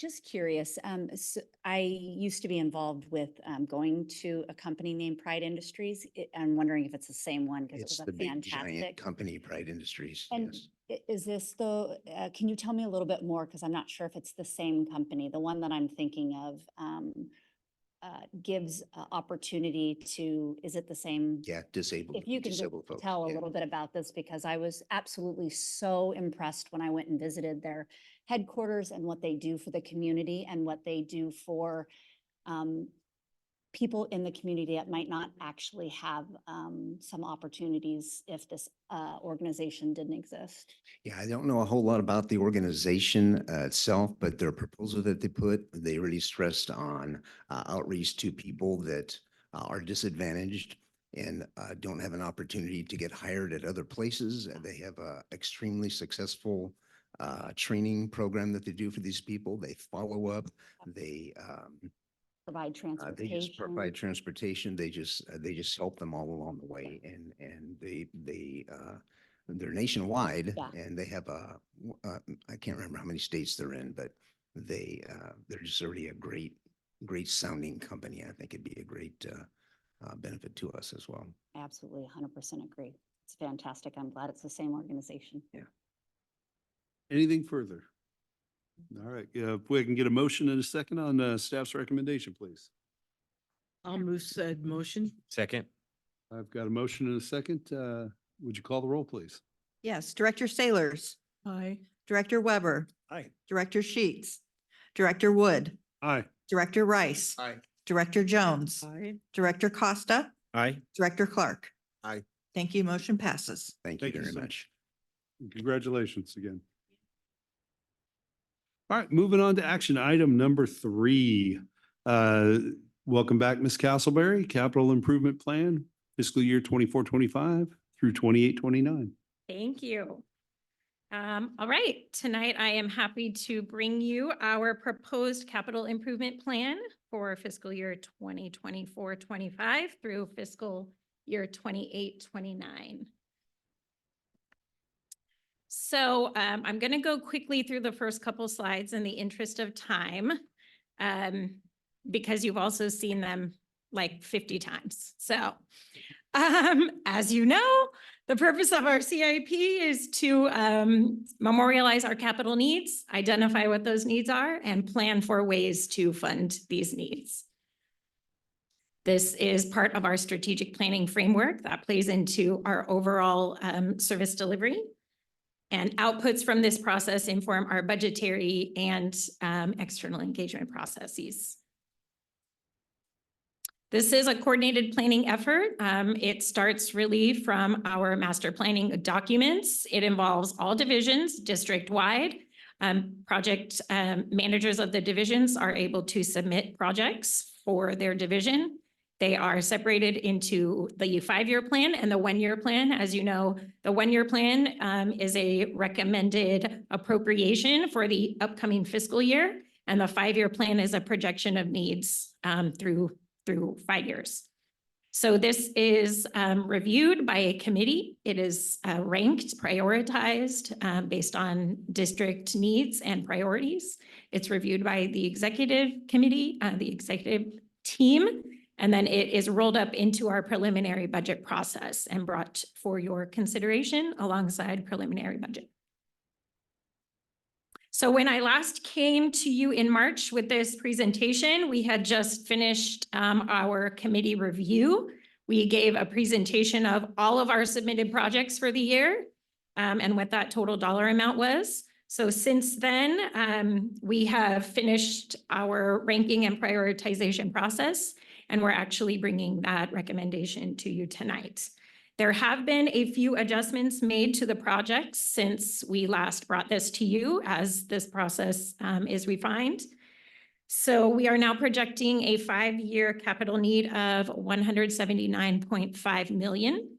You'll see here how that is broken up across the different project categories. Our largest need, of course, is apparatus and equipment. We have a huge backlog of apparatus and equipment needs, 73.8 million over 5 years. New construction needs of 38.1 million. Station remodel and expansion projects, 24.3 million. Facilities repair and replacement projects at 31.3 million.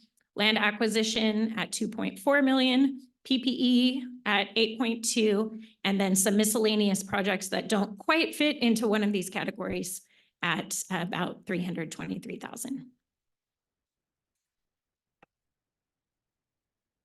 So we previously reported out on the 1-year appropriations request for capital projects. Those totaled 54 projects for this coming year at 104.9 million. So this is 45 new projects and 9 carryover projects.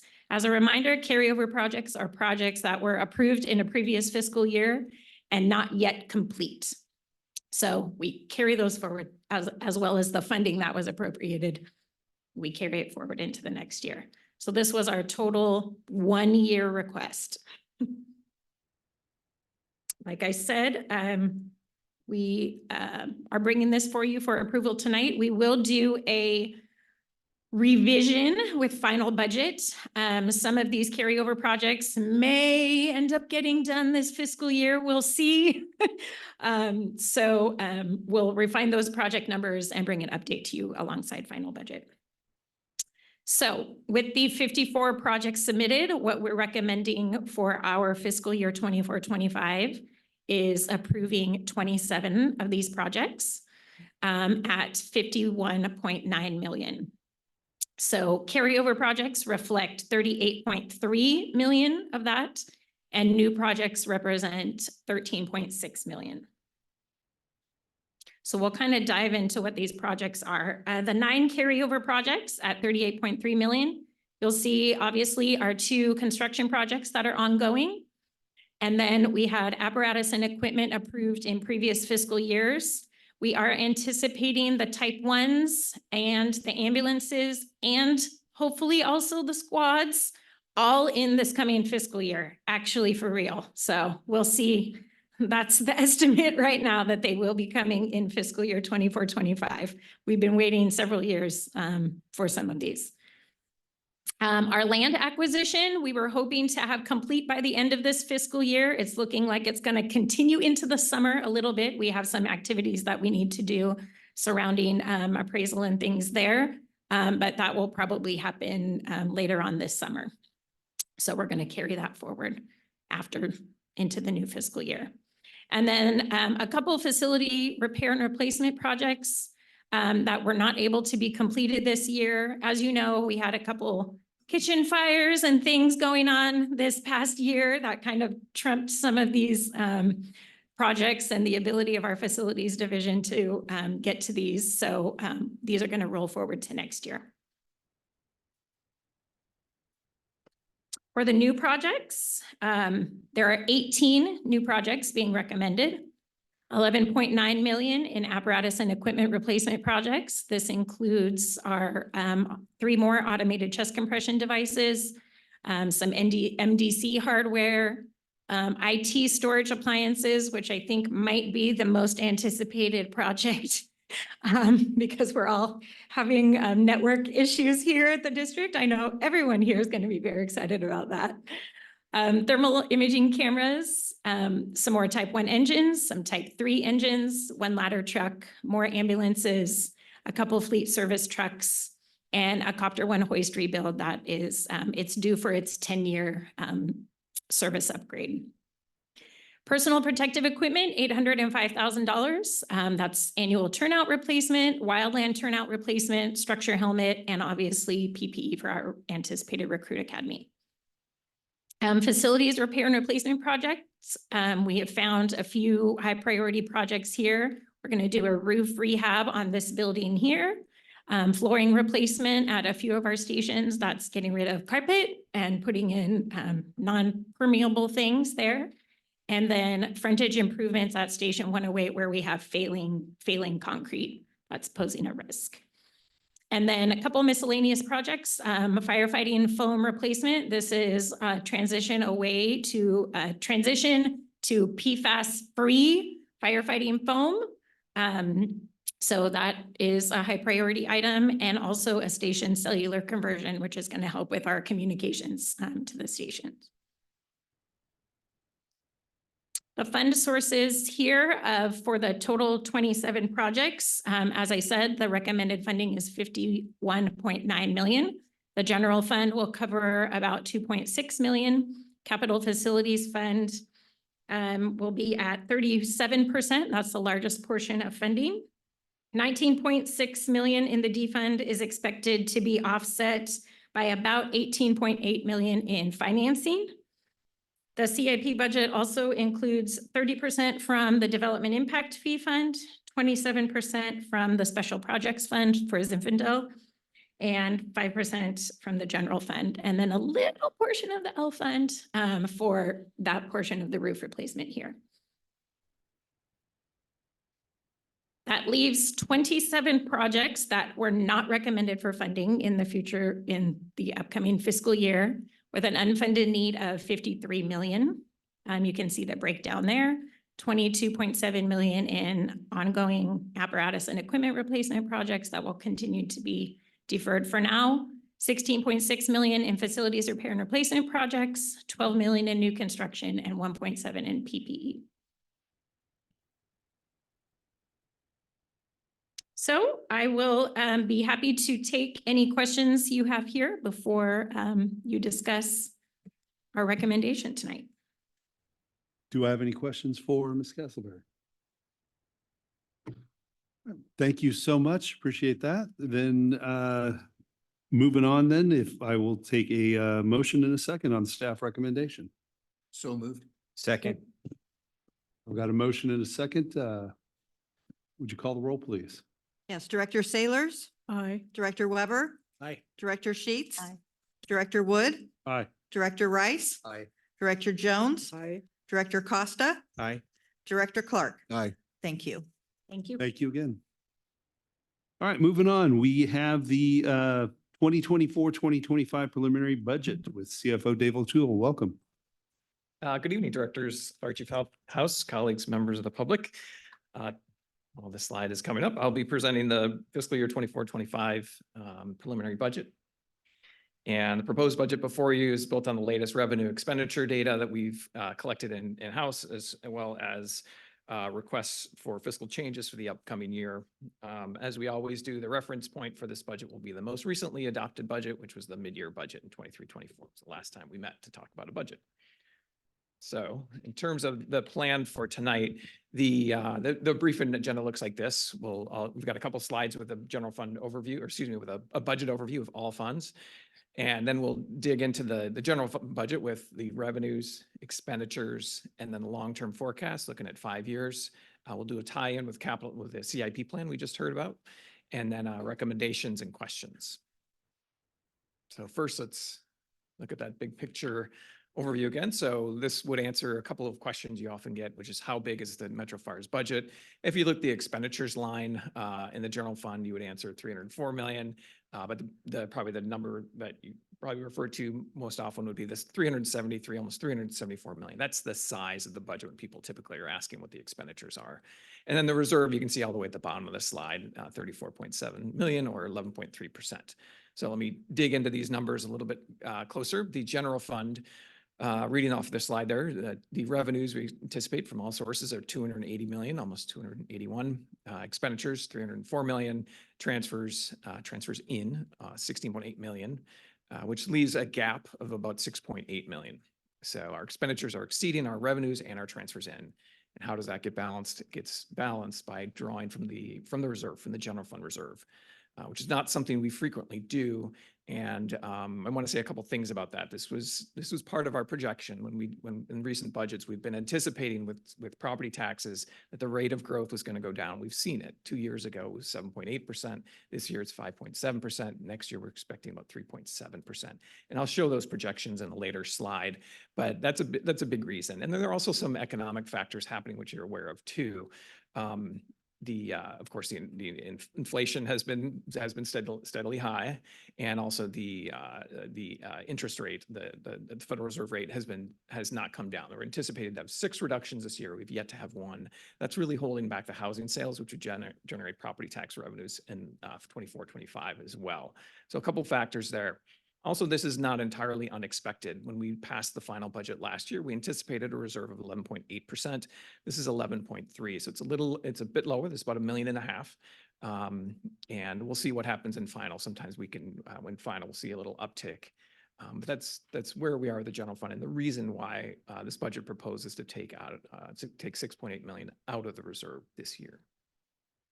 Looking at the all funds column, the revenues, 322 million, you have expenditures of 373, you have net transfers in of 17.4 million, which is a change in fund balance of 34.5 million.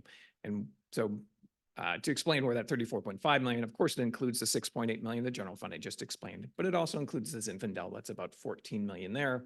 Includes about 10 million from the Development Impact Fees Fund for station development, which is also in the Capital Facilities Plan. It includes about 4.6 million out of the Capital Facilities Fund, which is what we typically do to drain it down, or not drain it down, but take a large amount of the funds out of that account and then replenish it the next year with general fund. So that is the big picture of the budget. And I want to, the next slide, this is starting to look like a familiar slide as well, but this is the preliminary budget overview of all funds. So wanted to present for you, you can see all 7 funds. You can see the beginning balance was, another word for that would be carryover. That is the amount that we will have, that we expect to have on July 1 of this year. That amount that carries over from June 30th, if you will. And that's that shaded line, the top shaded line. And then the next 4 rows are the revenues, expenditures, net transfers, change in fund balance, the activity we expect to happen during the fiscal year. And then you have an ending fund balance. So what happened, you had the beginning fund balance, you have the activity in the middle, and then the ending fund balance is the amount. So looking at general fund,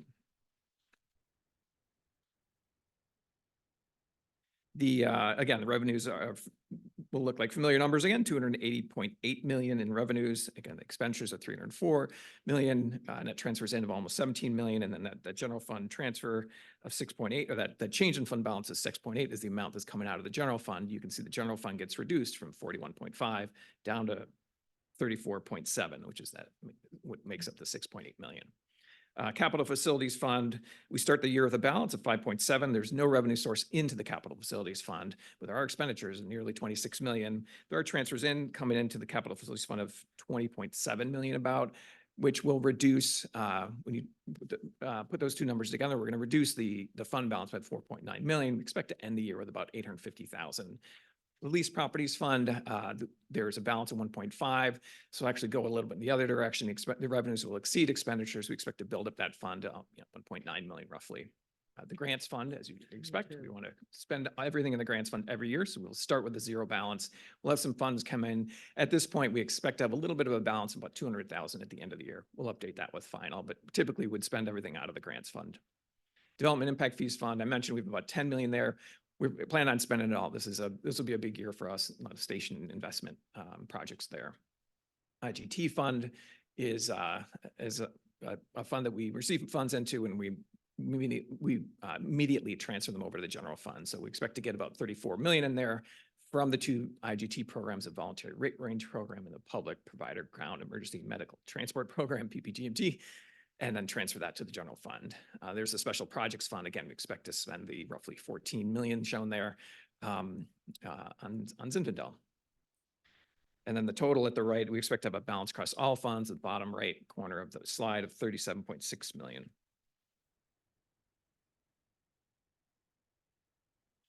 Next slide. So I mentioned I would go from the big picture into general fund, starting with the revenues. So again, there's a 280.8 million is the amount we expect in revenues next year. That's an $8.6 million increase over the mid-year budget. On the property taxes, we expect that to grow by 7.5 million. That's about a 3.7% increase. Charges for services, largely EMS,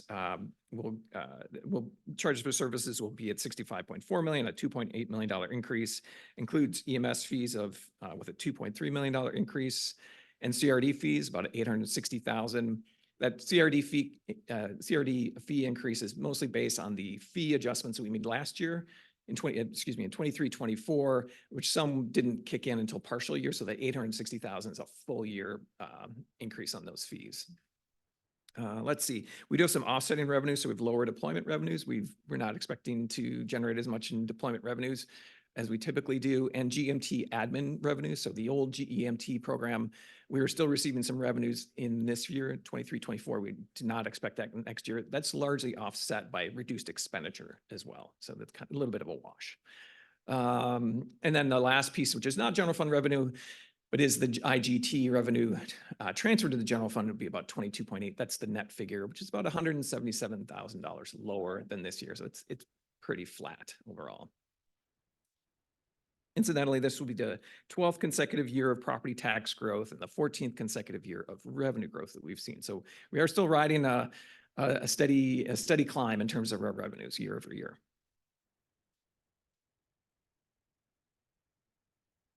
So the IGT programs, again, not a general fund program, but I just want to mention this, and I know there's always a lot of interest in this, as I too share. So there's the VRP program. So it's an intergovernmental transfer program. Both of these are intergovernmental transfer programs where we are transferring funds out to another body to be able to, usually DHCS or the federal government, to pull down funds and as you'll see, it works with a net income result. So the first one, the VRP, is for providing medical transport for the uninsured and certain Medi-Cal beneficiaries. We expect revenues of 14.8 million. We transfer 5.8. The net is 9 million. Public provide in the PBGMT program. This is another Medi-Cal transport program. Where we expect revenues of about 20 million. We will have to pay up 6.2, net gain of 13.8. So that together, that 13.8 and the 9 gets you to the 22.8 I've previously mentioned. A question that I know is on your mind as well is how much is owed on the PPGMT side. So the amount that's owed through April, and this will be coming to you shortly in a separate report, is about 8 million. And a way to look at that, the way I'm currently looking at 8 million, and then checking every month or what are the trends, is that about 4 million of that is about a 4-month lag. So if you look at the trend lines of what we get every month, where what our biller reports and how much we received, if the amount that we're supposed to receive going all the way back to January 2023 is about 1.7, we are receiving about 85%. After 4 months, we've received about 85% of that. And then it kind of hovers around 85, maybe it ticks up a little bit. So if you take the 4 months, that 4-month lag is about 4 million. So that's kind of a rolling 4-month lag that keeps following us. But I just said there's an $8 million gap. So that other 4 million is that 15%. When I say we get about 85%, we're missing about 15% over the long period. That amounts to about 4 million as well. So when are we going to get the additional 4 million? I'm not including that in the budget because I don't have a good answer for you yet. It is based, that 4 million is largely attributable to to a DHCS program for this that they have not paid yet.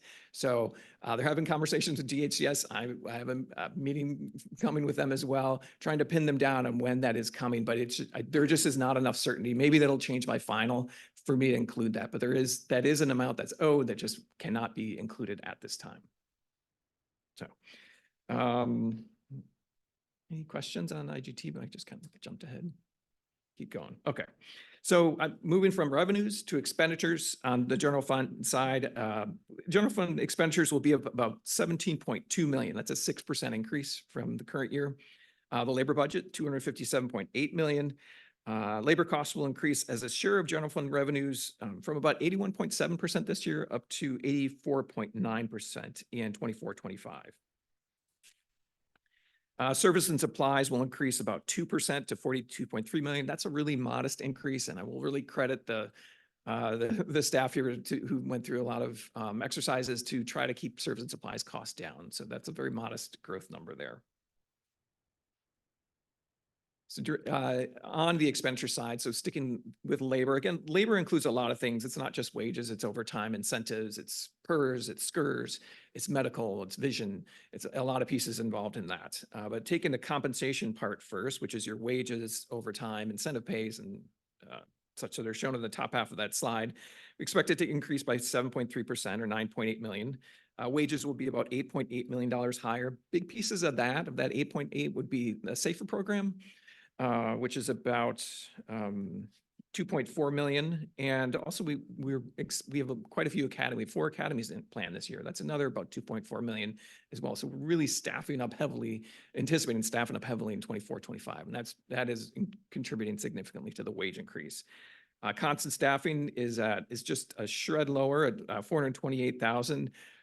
Incidentally, constant staffing is still remaining high. Remember, this is it's just lower than the mid-year number. So we typically, in the years, we've seen our preliminary estimate go down because we anticipate, we've come out of COVID or we're able to stand up more MPs, or there's other sources we've been able to identify that we thought it would go down. We're just not seeing that anymore. It's really the leaves that are available, people are taking them. And that drives up constant staffing. So that's why we're budgeting at about where we are for mid-year. Incentive pays are going up associated with wage increases as well. The employee behavioral wellness incentive is about 2.9 million. That's an ongoing part of our budget now. On the total benefits side, it's going to increase about 5.4%. The big piece there that we knew was coming was the CalPERS pension contributions of 7.5 million. That's reflecting that poor market performance they had 2 years ago. Employee medical costs, 1.6 million. Workers' compensation, actually anticipating that they go down significantly from what we had in the mid-year. We had 6.2 million in the mid-year, and we're now about 4.2 million is what's in the budget. And that's a reflection of what we've seen with the new third-party administrator. The costs have really gone down significantly, and you'll see that in that regular monthly report you get as well. There's also not included in this budget would be the Section 115 pension trust, which was discussed during mid-year, setting that up. This budget does not propose to set that up just yet. Obviously, we'd like to see the reserve tick up before we can do that again. So that is not included in the budget. Services and supplies, so just to tick off a few items. Again, I mentioned it's about a 2% increase in service and supplies. Some of the main items there would be liability and property insurance are up by 596,000, 339,000 for fire equipment servicing, dispatch services. There's been a new contract negotiated. We had to increase our contribution there by about 418,000. We are seeing a decrease of about 606,000 related to the gurneys that we funded last year in final. That really reduced the maintenance costs and repair costs that we used to have there. And then finally, we also seen a decrease in communication equipment supplies related to some CIP projects. Now I'm going to jump to capital outlay summary. So the total spending in capital outlay is 48.8 million. As you can see there, some of the main projects, which were also on Ms. Castleberry's presentation, bladder truck replacement, 1.7 million. The 4 new ambulances, 1.2 million. 5 Type 1 engines at 5.4 million. And the 4 Type 3 engines at 2.2, and the technology storage appliance replacements, which we're all looking forward to, 415,000. And then we also have major capital outlay projects that are funded from other funds. Again, these 2 station projects there, Grant Line 220 acquisition, and the Vineyard Spring Station, about 12.4 million together out of the Development Impact Fees Fund, and the Zinfandel training project.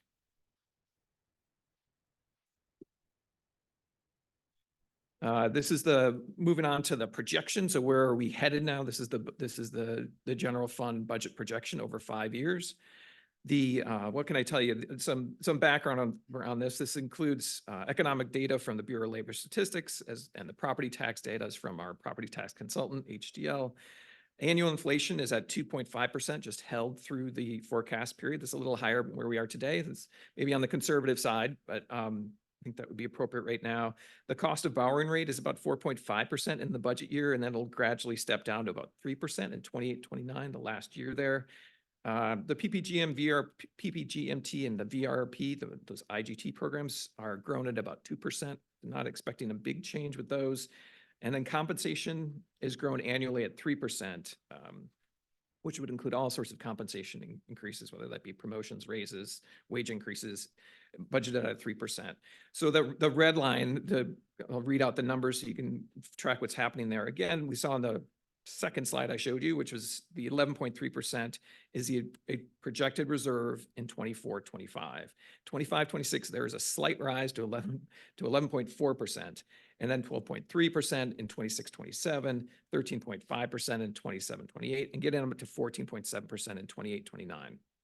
That's the red line. The green line is 15%, just to show you what that would look like. You can see where the red line tracks relative to the green line. And then the blue bars there, as shown, are the ending general fund reserve. So as you'd expect, your reserve climbs up typically, and you're going to have the reserve percentage will also go up. So the big drivers here are pretty obvious: labor costs and property tax growth. Those are the main drivers that dictate the direction on this slide. But long-term, we are expecting a continued steady, if slower than what we've seen, property tax growth. The table at the bottom there shows the property tax growth in each of the years. It goes as the 3.7% we're anticipating in 24-25, goes up to 3.9%, and then goes up to 4%.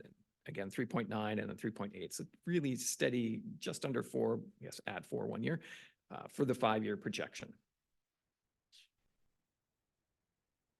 This next slide is where I'm tying into the CIP presentation. That's very similar to the slide we just saw. Again, there's 51.2 million in expenditures for this fiscal year. There's 27 projects, 18 new and 9 carryover. And then the makeup by fund, I guess, is what is the fiscal takeaway at this point. So the general fund is contributing about 5% at 2.6 million. Special projects fund is contributing about 27% at 14.1 million. Development impact fees, 30% at 15.5. The capital facilities at 37% at 19.6 million. And then leased property, again, that little shred, 0.3%, 135,000. So these are just a summary takeaways. We've covered all this, but the general fund budget is balanced through a reserve transfer of about 6.8 million. The budget decreases forecasted general fund reserve from 13.4% in the mid-year down to 11.3%. There's revenue growth, including net transfers, is budgeted at 3.5% higher than the prior year. And we do have the PPG and VRP. They're still adding about 22.8 million, very close to what we saw in 23-24. And then expenditure growth is budgeted at 6% higher than the prior year. And as the 5-year forecasts show, we expect the reserve borrowing likely one time, and then gradual property tax growth will lead to a steady increase in the general fund reserve. It's subject to property tax trends and labor cost commitments.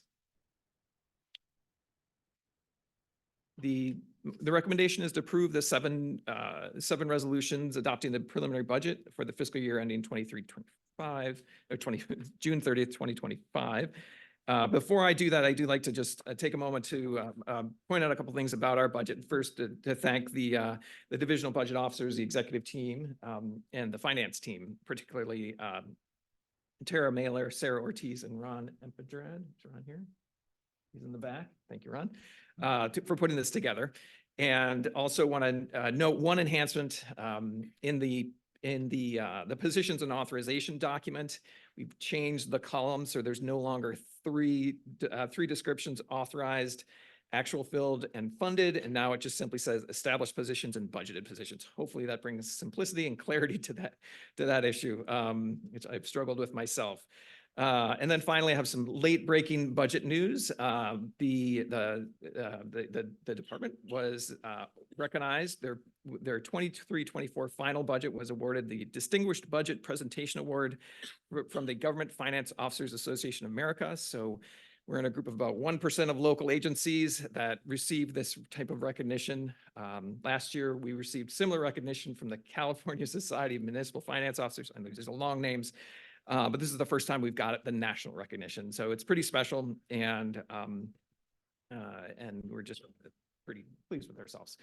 So with that, I will take, thank you. With that, I welcome your questions. Well, congratulations, Mr. O'Toole, to you and your team. That's awesome. Wonderful news. Do I have any questions from the board? No. Just to say a sincere thank you for all the detail and diving into all these different funds and explaining it to us. Thank you. Thank you very, very much. The one thing I didn't see in this was the comment on how we're doing in our OPEB funding. I know we talked about that a few months back, and has there been any change? We're still on track? Yeah, we, that was the last presentation. So it's built in and, yeah, there hasn't been, in terms of the market performance, hasn't been. Yeah, and also making steadily sure growing. we're meeting our ARC.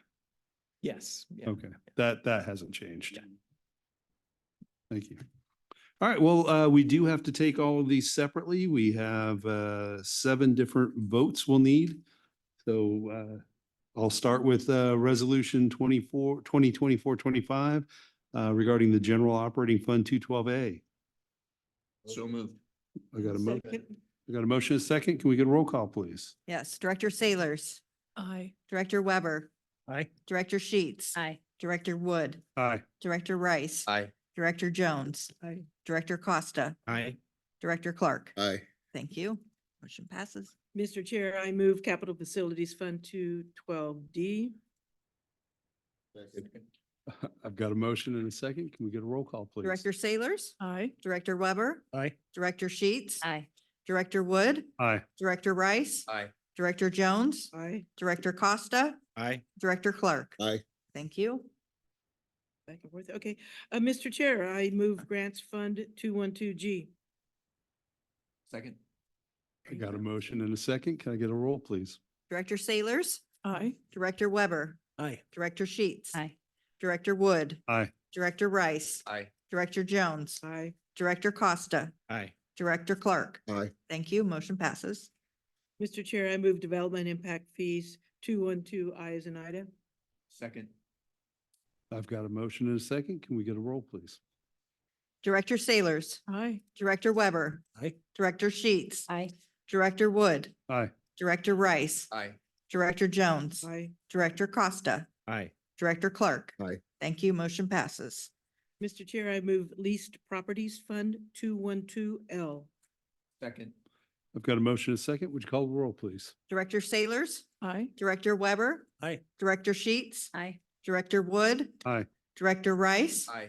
Director Jones. Aye. Director Costa. Aye. Director Clark. Aye. Thank you. Motion passes.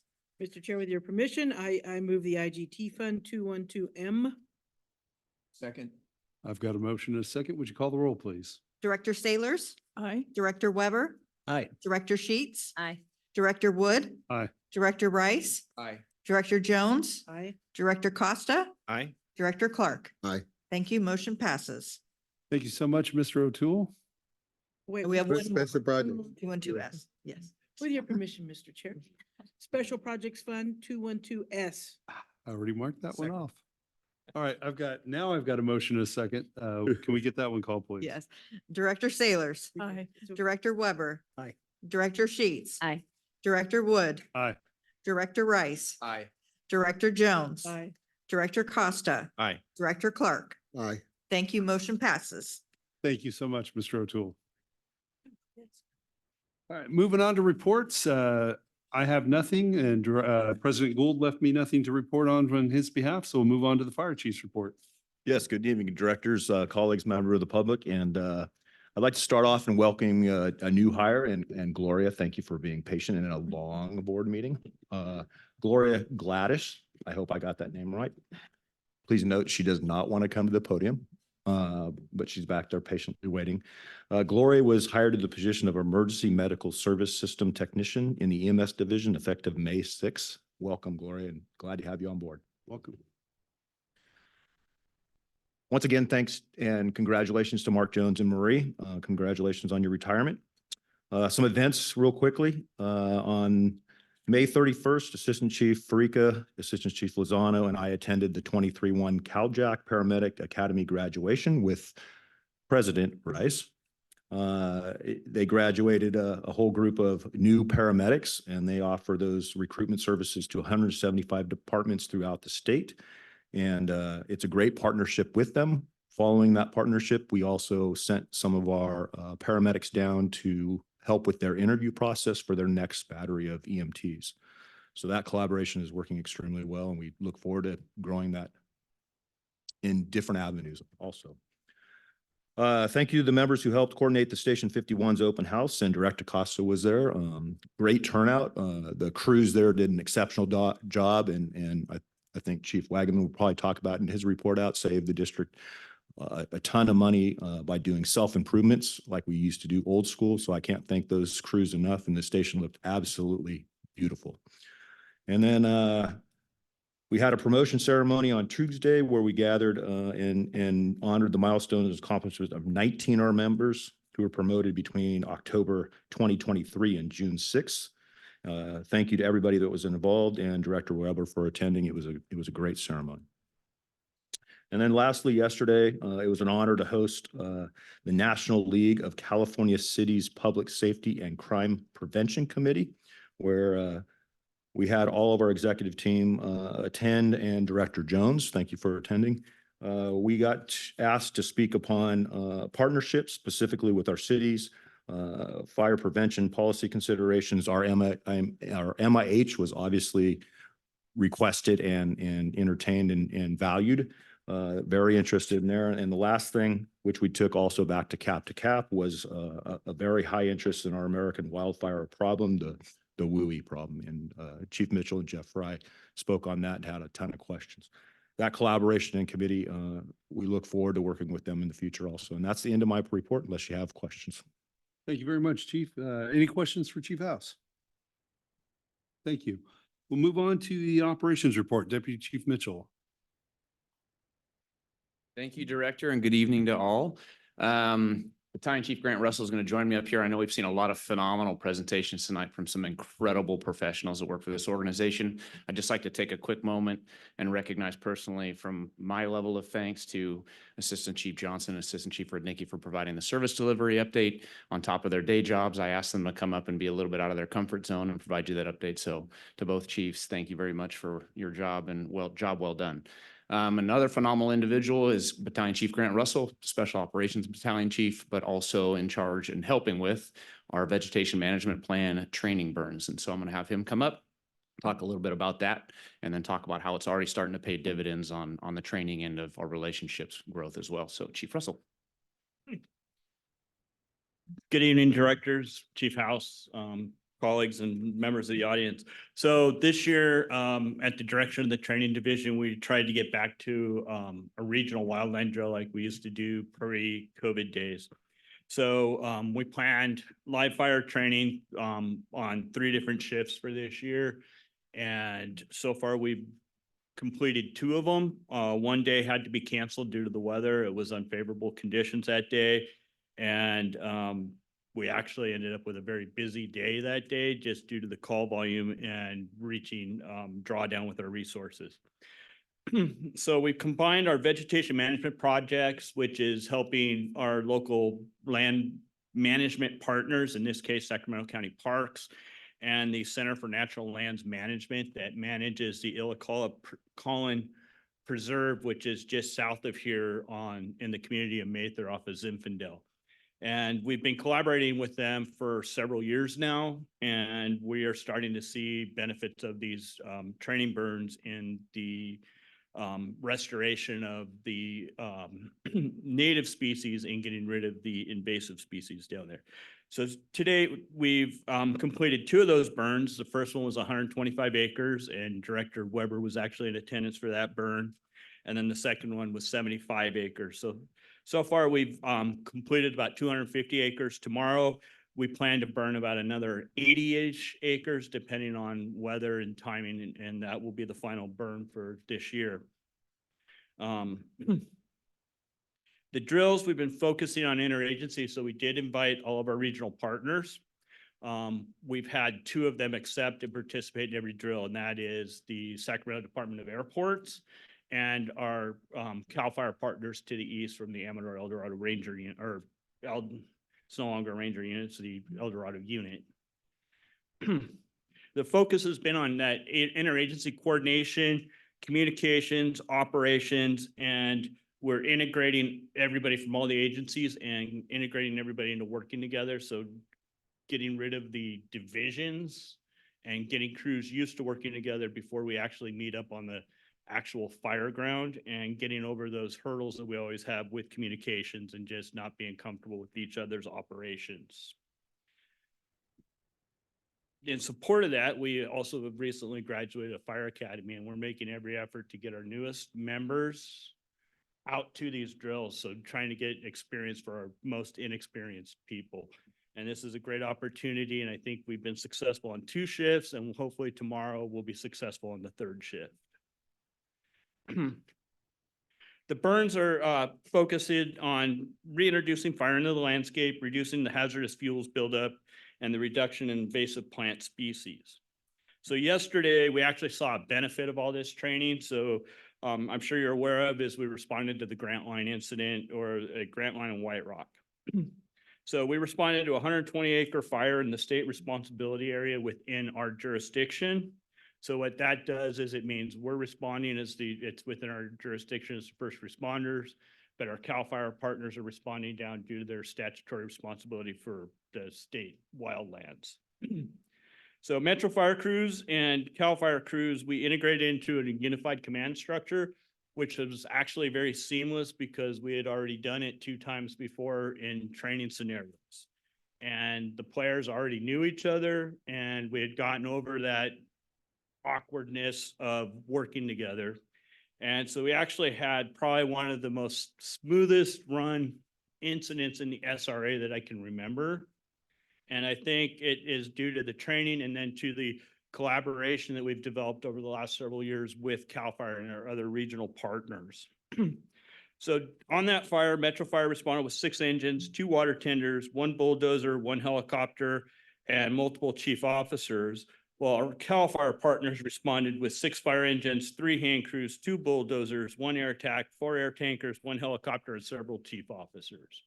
So we had a very large structure that ran very smoothly due to the training that we have done in the last couple weeks.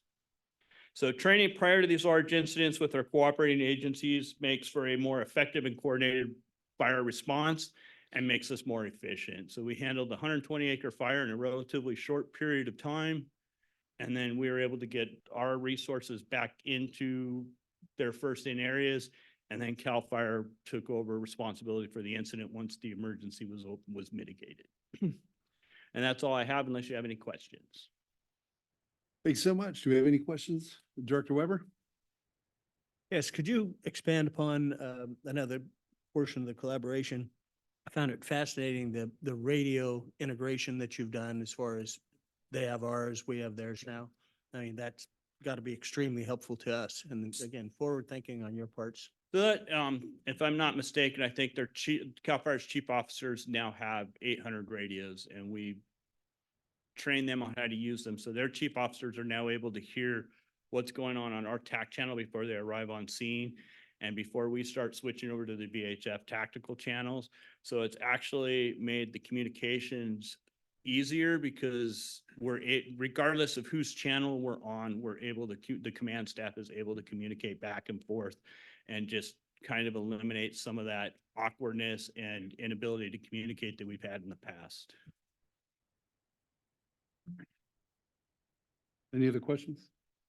But just real quick, Chief Russell doesn't know about this part. But when we talk about the folks that work for us and the professionalism and their longstanding dedication to our community, Chief Russell's heavily engaged across the district in many years of experience with the wildland side of the house. He's also the incident commander lead this year for the Sacramento Regional Incident Management Team, and also as a special operations battalion chief, runs a number of our programs here internal to the district. But it is my honor and pleasure to also recognize that back on May 2nd, 1994, somebody came into the organization at that time, 30 years ago, and I would have done this before, but somebody was also Italy and Spain and other places during that time. So I get to do it tonight. So it's my honor and privilege to present Chief Russell with his 30-year service pin tonight from the board.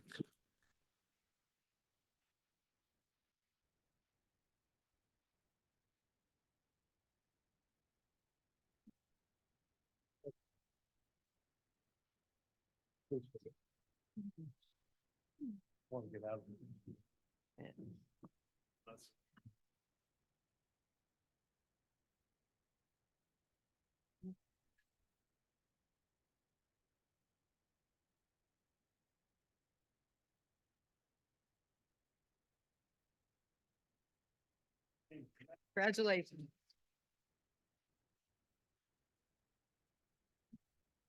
That completes the report. Thank you so much, Chief. Appreciate that. Congratulations, Chief Russell, congratulations. Next, I have it on authority that we have no report from the Administrative Division.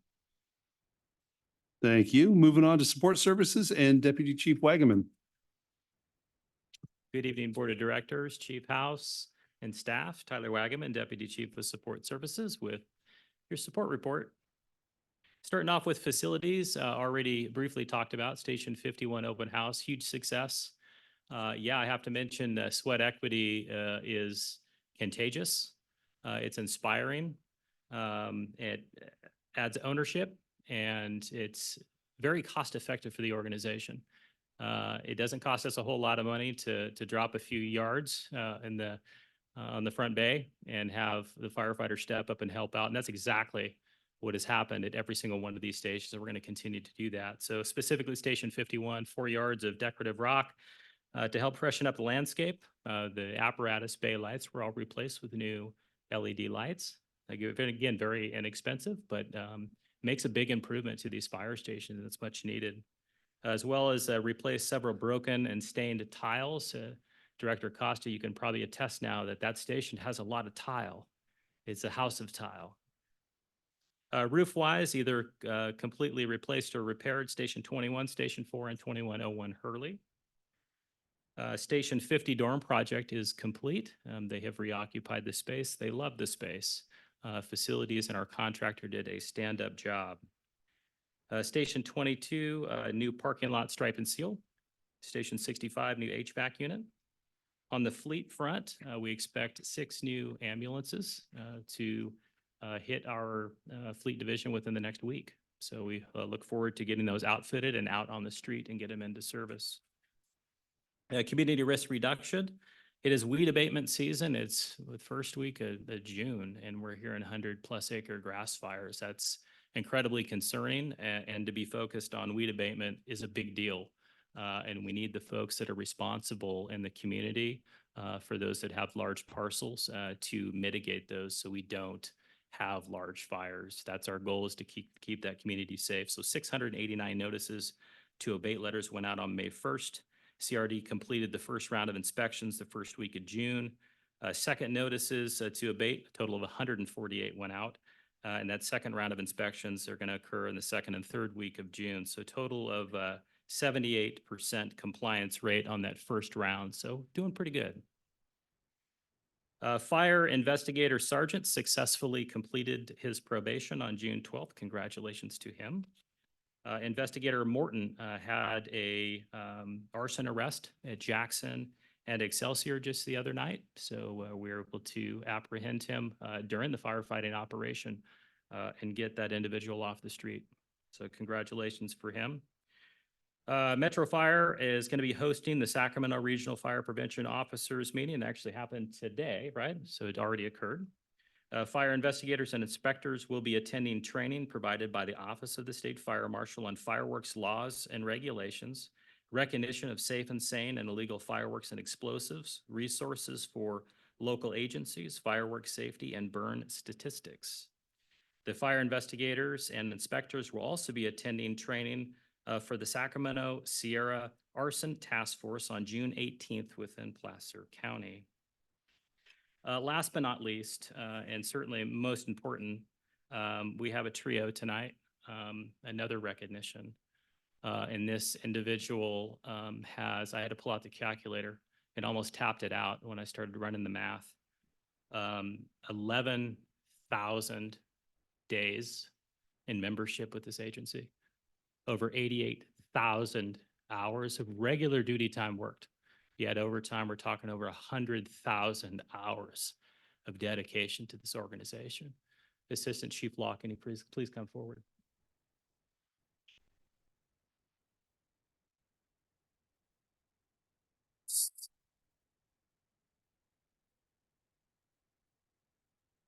So Chief Law is also celebrating 30 years of dedication to this great agency, actually 30 plus years. I already gave her her pen this afternoon, so I didn't want her to leave empty-handed, so I wrote her a short letter. And it is as follows. It says, Dear Chief Law, congratulations on reaching an incredible milestone of 30 years in dedication of service to the district. Your unwavering commitment, leadership, and passion have made a lasting impact on Metro Fire and the communities we serve. Your guidance and wisdom have inspired and uplifted us all. Throughout the years, you have exemplified professionalism, integrity, and excellence in all that you do. Your hard work and tireless dedication have not gone unnoticed, and the positive influence you've had on the district has been immeasurable. Thank you for your continued commitment to making our district a better place for all. Here's to celebrating your remarkable achievement and many more successes yet to come. Congratulations once again, Chief Law, on this significant milestone. Your dedication and leadership are truly commendable. With heartfelt congratulations. Thank you.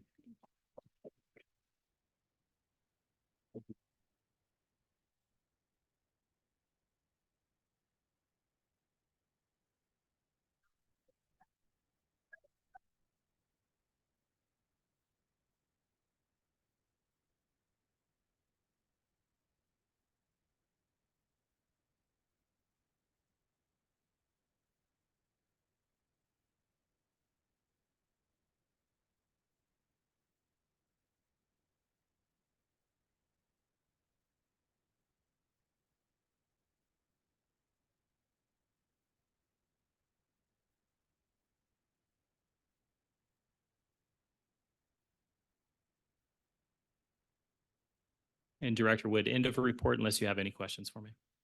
Thanks so much, Chief. Do we have any questions, comments? No? Appreciate it. Thank you. Moving on, we have firefighters local 522 report. Welcome. Good evening, Board, Chief House, esteemed colleagues. Mike Gildone, firefighter truck 106 C shift, Director Local 522. I apologize, I didn't bring goodie bags, so thanks for that, Parker. But it is VP Scollard's birthday, so I twisted his arm and forced him to let me come in here and do the report tonight. I'll keep it brief. One of the more important events that we attended was the PFAS rally at the Capitol a couple weeks ago, and one of our own members was able to speak about his battle with cancer, and that was Captain Carl Jewell. He did a great job, and it was a really great event. Other than that, I have been fulfilling our second full release position for the last 6 weeks, I believe, and it's been great. To speak to Chief House's comment on collaboration, it's been really good for me to be able to go out and interact with a lot more levels of this organization than I would normally be able to on a 4-day or a 2-day or a 1-day or how many days I'm going to get between my callbacks or mandatories or my job with the union. So it's been really good. And I will say to Chief House's credit that I feel that it has provided a lot of fruit already, and we are excited about continuing that relationship going forward. One thing I do want to touch on is the standards of cover document. We're talking about collaboration. While that is a great document, I will say here what I say in the room with anybody else who will listen to me. That document can't quantify what it feels like to be out on the road, and that's our job to represent that. And I will unapologetically always be that voice. And going forward, with your support, I know that we'll be successful in that endeavor. So I just want to say thank you. If you guys have any questions for me, that's the end of my report. Thank you. Thanks. Pass happy birthday wishes on to Sean, would you? Also, Director Botop's birthday, their birthday buddies. Pass our wishes on to both, please. All right, moving on to committee and delegate reports. We have no report from the executive committee. Com Center JPA, there's no report. Their next meeting will be June 11th at 9 a.m. Finance and Audit Committee, Director Jones. Thank you, Mr. Chair. The Finance and Audit Committee did not meet tonight. However, our next meeting is June 27th, 5:30 in these chambers. Thank you very much. Policy Committee with Director Costa. Thank you. The policy committee met today. We had one presentation item, administrative policy on timekeeping and attendance. There were some edits made, correcting the shift, 24-day work cycle shift from 10 to 8, update to the payroll email, and then rules on rounding of time. And so that was administrative policy, won't be coming to the board, but the policy committee did review it. Thank you. Oh, I'm sorry. And our next meeting is July 11th. Thank you very much. Moving on to board member questions and comments. I'll start to the far right with Director Sailors. Thank you very much, Mr. Chair. Tonight, I just want to say thank you to everyone for all of the great presentations and the wonderful information. And I want to say congratulations to BC Grant Russell and Assistant Chief Barbie Law on their 30-year pin. That is a great accomplishment. And my voice is going, so that's all I have left. Thank you. Thank you very much. Director Costa. Thank you. Yes, I want to echo just great reports tonight, a lot of great information, and thank you for the leadership to get that information to us early so we can have a chance to review. And I do want to say thank you to Station 51. The open house was great. I had the opportunity to hang out for the day sometime back and clean those floors. And so it was great to see all the great work that they did. And to the team for just getting the community out there. I think it's a great opportunity to bring the community in. So thank you. Thank you, Director. Director Jones. Thank you, Mr. Chair. Terrific presentation items, action items, incredibly thorough, super high level of professionalism. I appreciate it. A big thank you to our 30 years, Brenda, Chief Russell, and Chief Law. Terrific, terrific. A quick note, I mean, it was back in the mid-90s when I first started working with Brenda, and we were working, I was in fire prevention with the city, and she was here, and we initiated the Juvenile Fire Setters Program for intervention, not only for the individuals, but for the families as well. My understanding is that's still an ongoing project. So just acknowledgement, that was one of the very first times I was able to work with her, and I greatly appreciate that. Okay, quickly, well, the CERT team, super duper. Again, one of the quick examples that they work with are the successor to Epi's Great Race, the Great American Triathlon. They're always there working with security and radios and first aid. That's just one example of the many events and activities that they assist with and help facilitate within our community. It's terrific. I did have a terrific, well, I keep saying that word, but it's all good.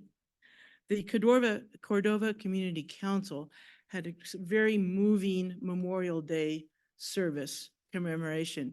And I wanted to acknowledge Cordova Community Council for the excellent work that they did.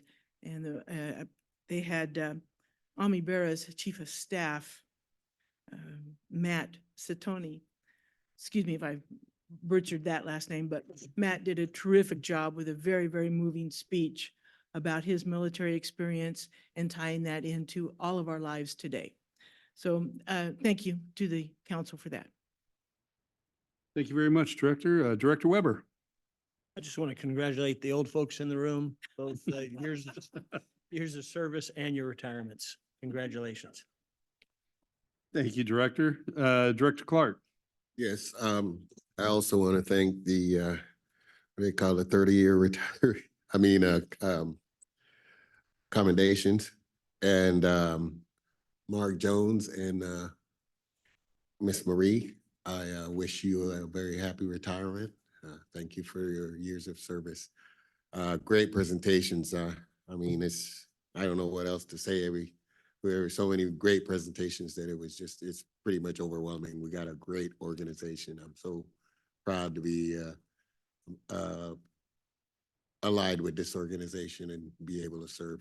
You're doing a great job for the community and with the leadership of the chief. We're doing great things. So thank you. Thank you, Director. Director Rice? Just Grant and Barbie and Mark and Marie, and I know Brenda's out there somewhere. Congratulations. Don't fail at retirement like some of us are. The other one, I really appreciate Aaron and Dave in your presentations and how thorough they were and really giving us a good look into our future. John, the EMS report, you guys have no idea how important the work that you are doing is doing, and it's going to be very important at a statewide level. So I really appreciate that this organization truly is on that cutting edge. And just to say, I'm honored to be a part of this board and serve the community of Division 7, and that's all. Thank you very much, Director. Director Sheets? I too want to wish you a happy retirement and congratulations to the 30-year recipients. And I want to wish all of the fathers in the room and who's out in the organization a very happy Father's Day. I hope you get spoiled. That's all. Thank you very much, Director. The curse and the blessing of being last, as everyone has already said everything so eloquently, so I'll ditto that. And I will just add a reminder, June 29th, the Burn Institute's Luau on the Links over at Hagan Oaks is happening. They do need volunteers. We do need some firefighter volunteers to do some, participate in the ticket raffles. And expect everyone else to see all the rest of my colleagues there in some capacity or another.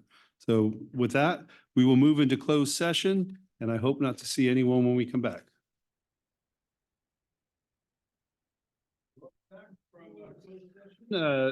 Council Lavra, would you please report out? Yes, thank you, Director Wood. The board met in closed session under the closed session agenda to consider the workers' compensation matter related to Anthony Benalicia. No reportable action was taken. Thank you. Thank you very much. We'll be back on June 27th. See you all then. We're adjourned.